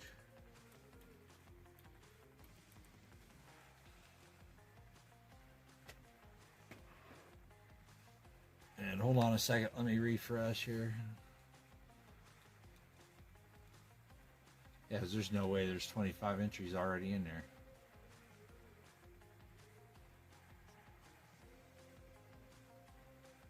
And I will go ahead and let everybody be eligible on this. There it goes. There it is. It's collecting them now.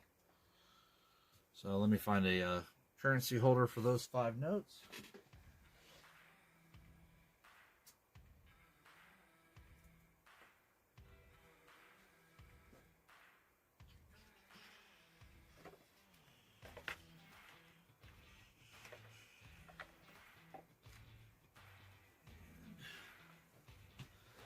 Get this wrapped up.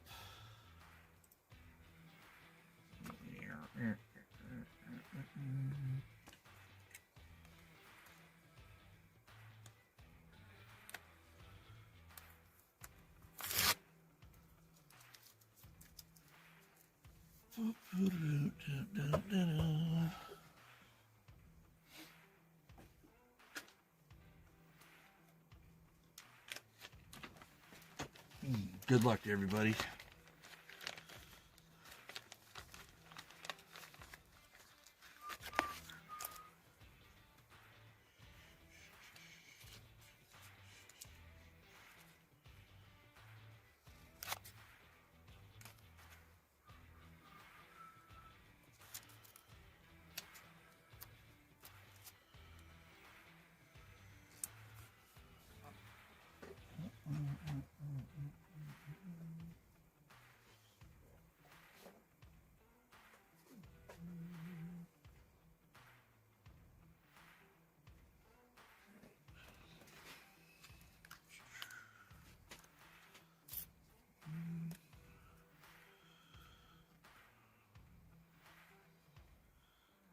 This is not going to work.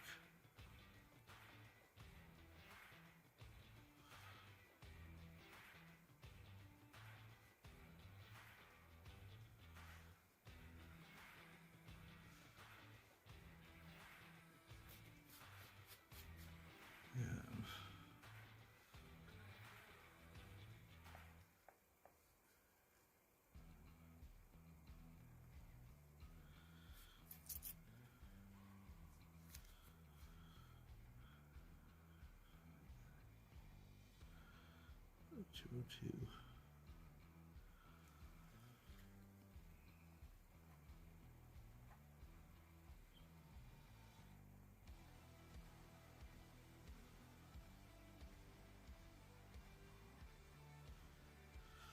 Right there. 5 Crispies. Straight from BEP wrap pack. You know what? I'll even throw in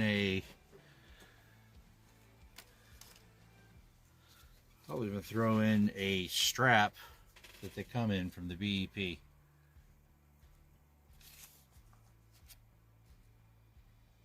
So that's what the dollars come in straight from the Fed. BEP strap. For more information, go to bep.gov. New notes were produced at the Bureau of Engraving and Printing. For more information, go to blah, blah, blah, blah, blah. So that's what they arrive in the bank in right there. I'll throw that in with it.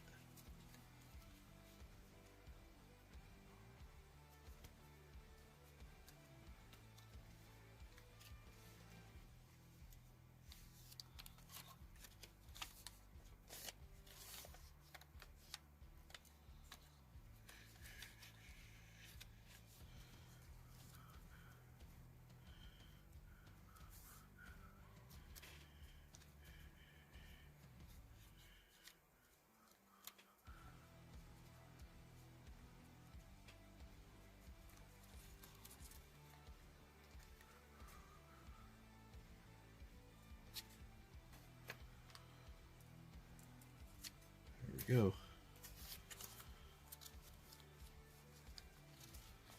It's one lucky winner.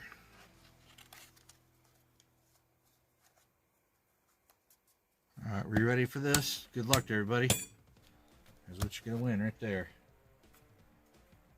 Lots of luck. Here we go.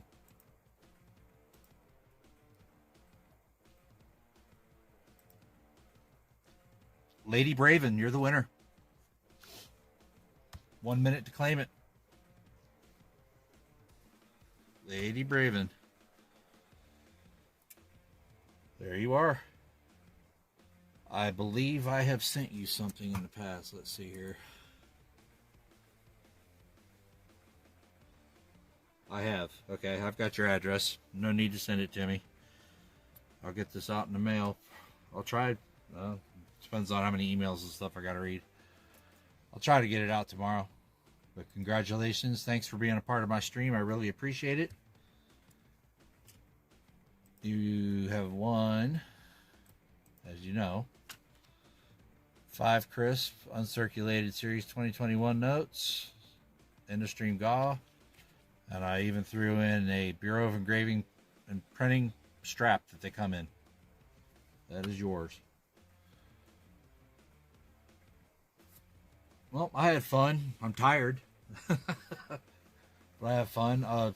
Smog and Ron, you both have 20 rolls left each. You let me know when you're both available for me for a stream, and I'll make the time and do it. So whatever day you guys want to pick out. I mean, obviously not overlapping some of the other people we all watch, but just get back with me. Smog, I'll email you back with my phone number, and you can just text me. But much love, people. I thank you very, very much. Thanks for helping make my channel grow. I never really thought it would become something like this, but baby steps, and it's improving. So, and it's all of you that keep me inspired to keep doing it. Otherwise, I would just be sitting here enjoying my coins to myself. So thank you very much. I appreciate it. Everyone have a good night.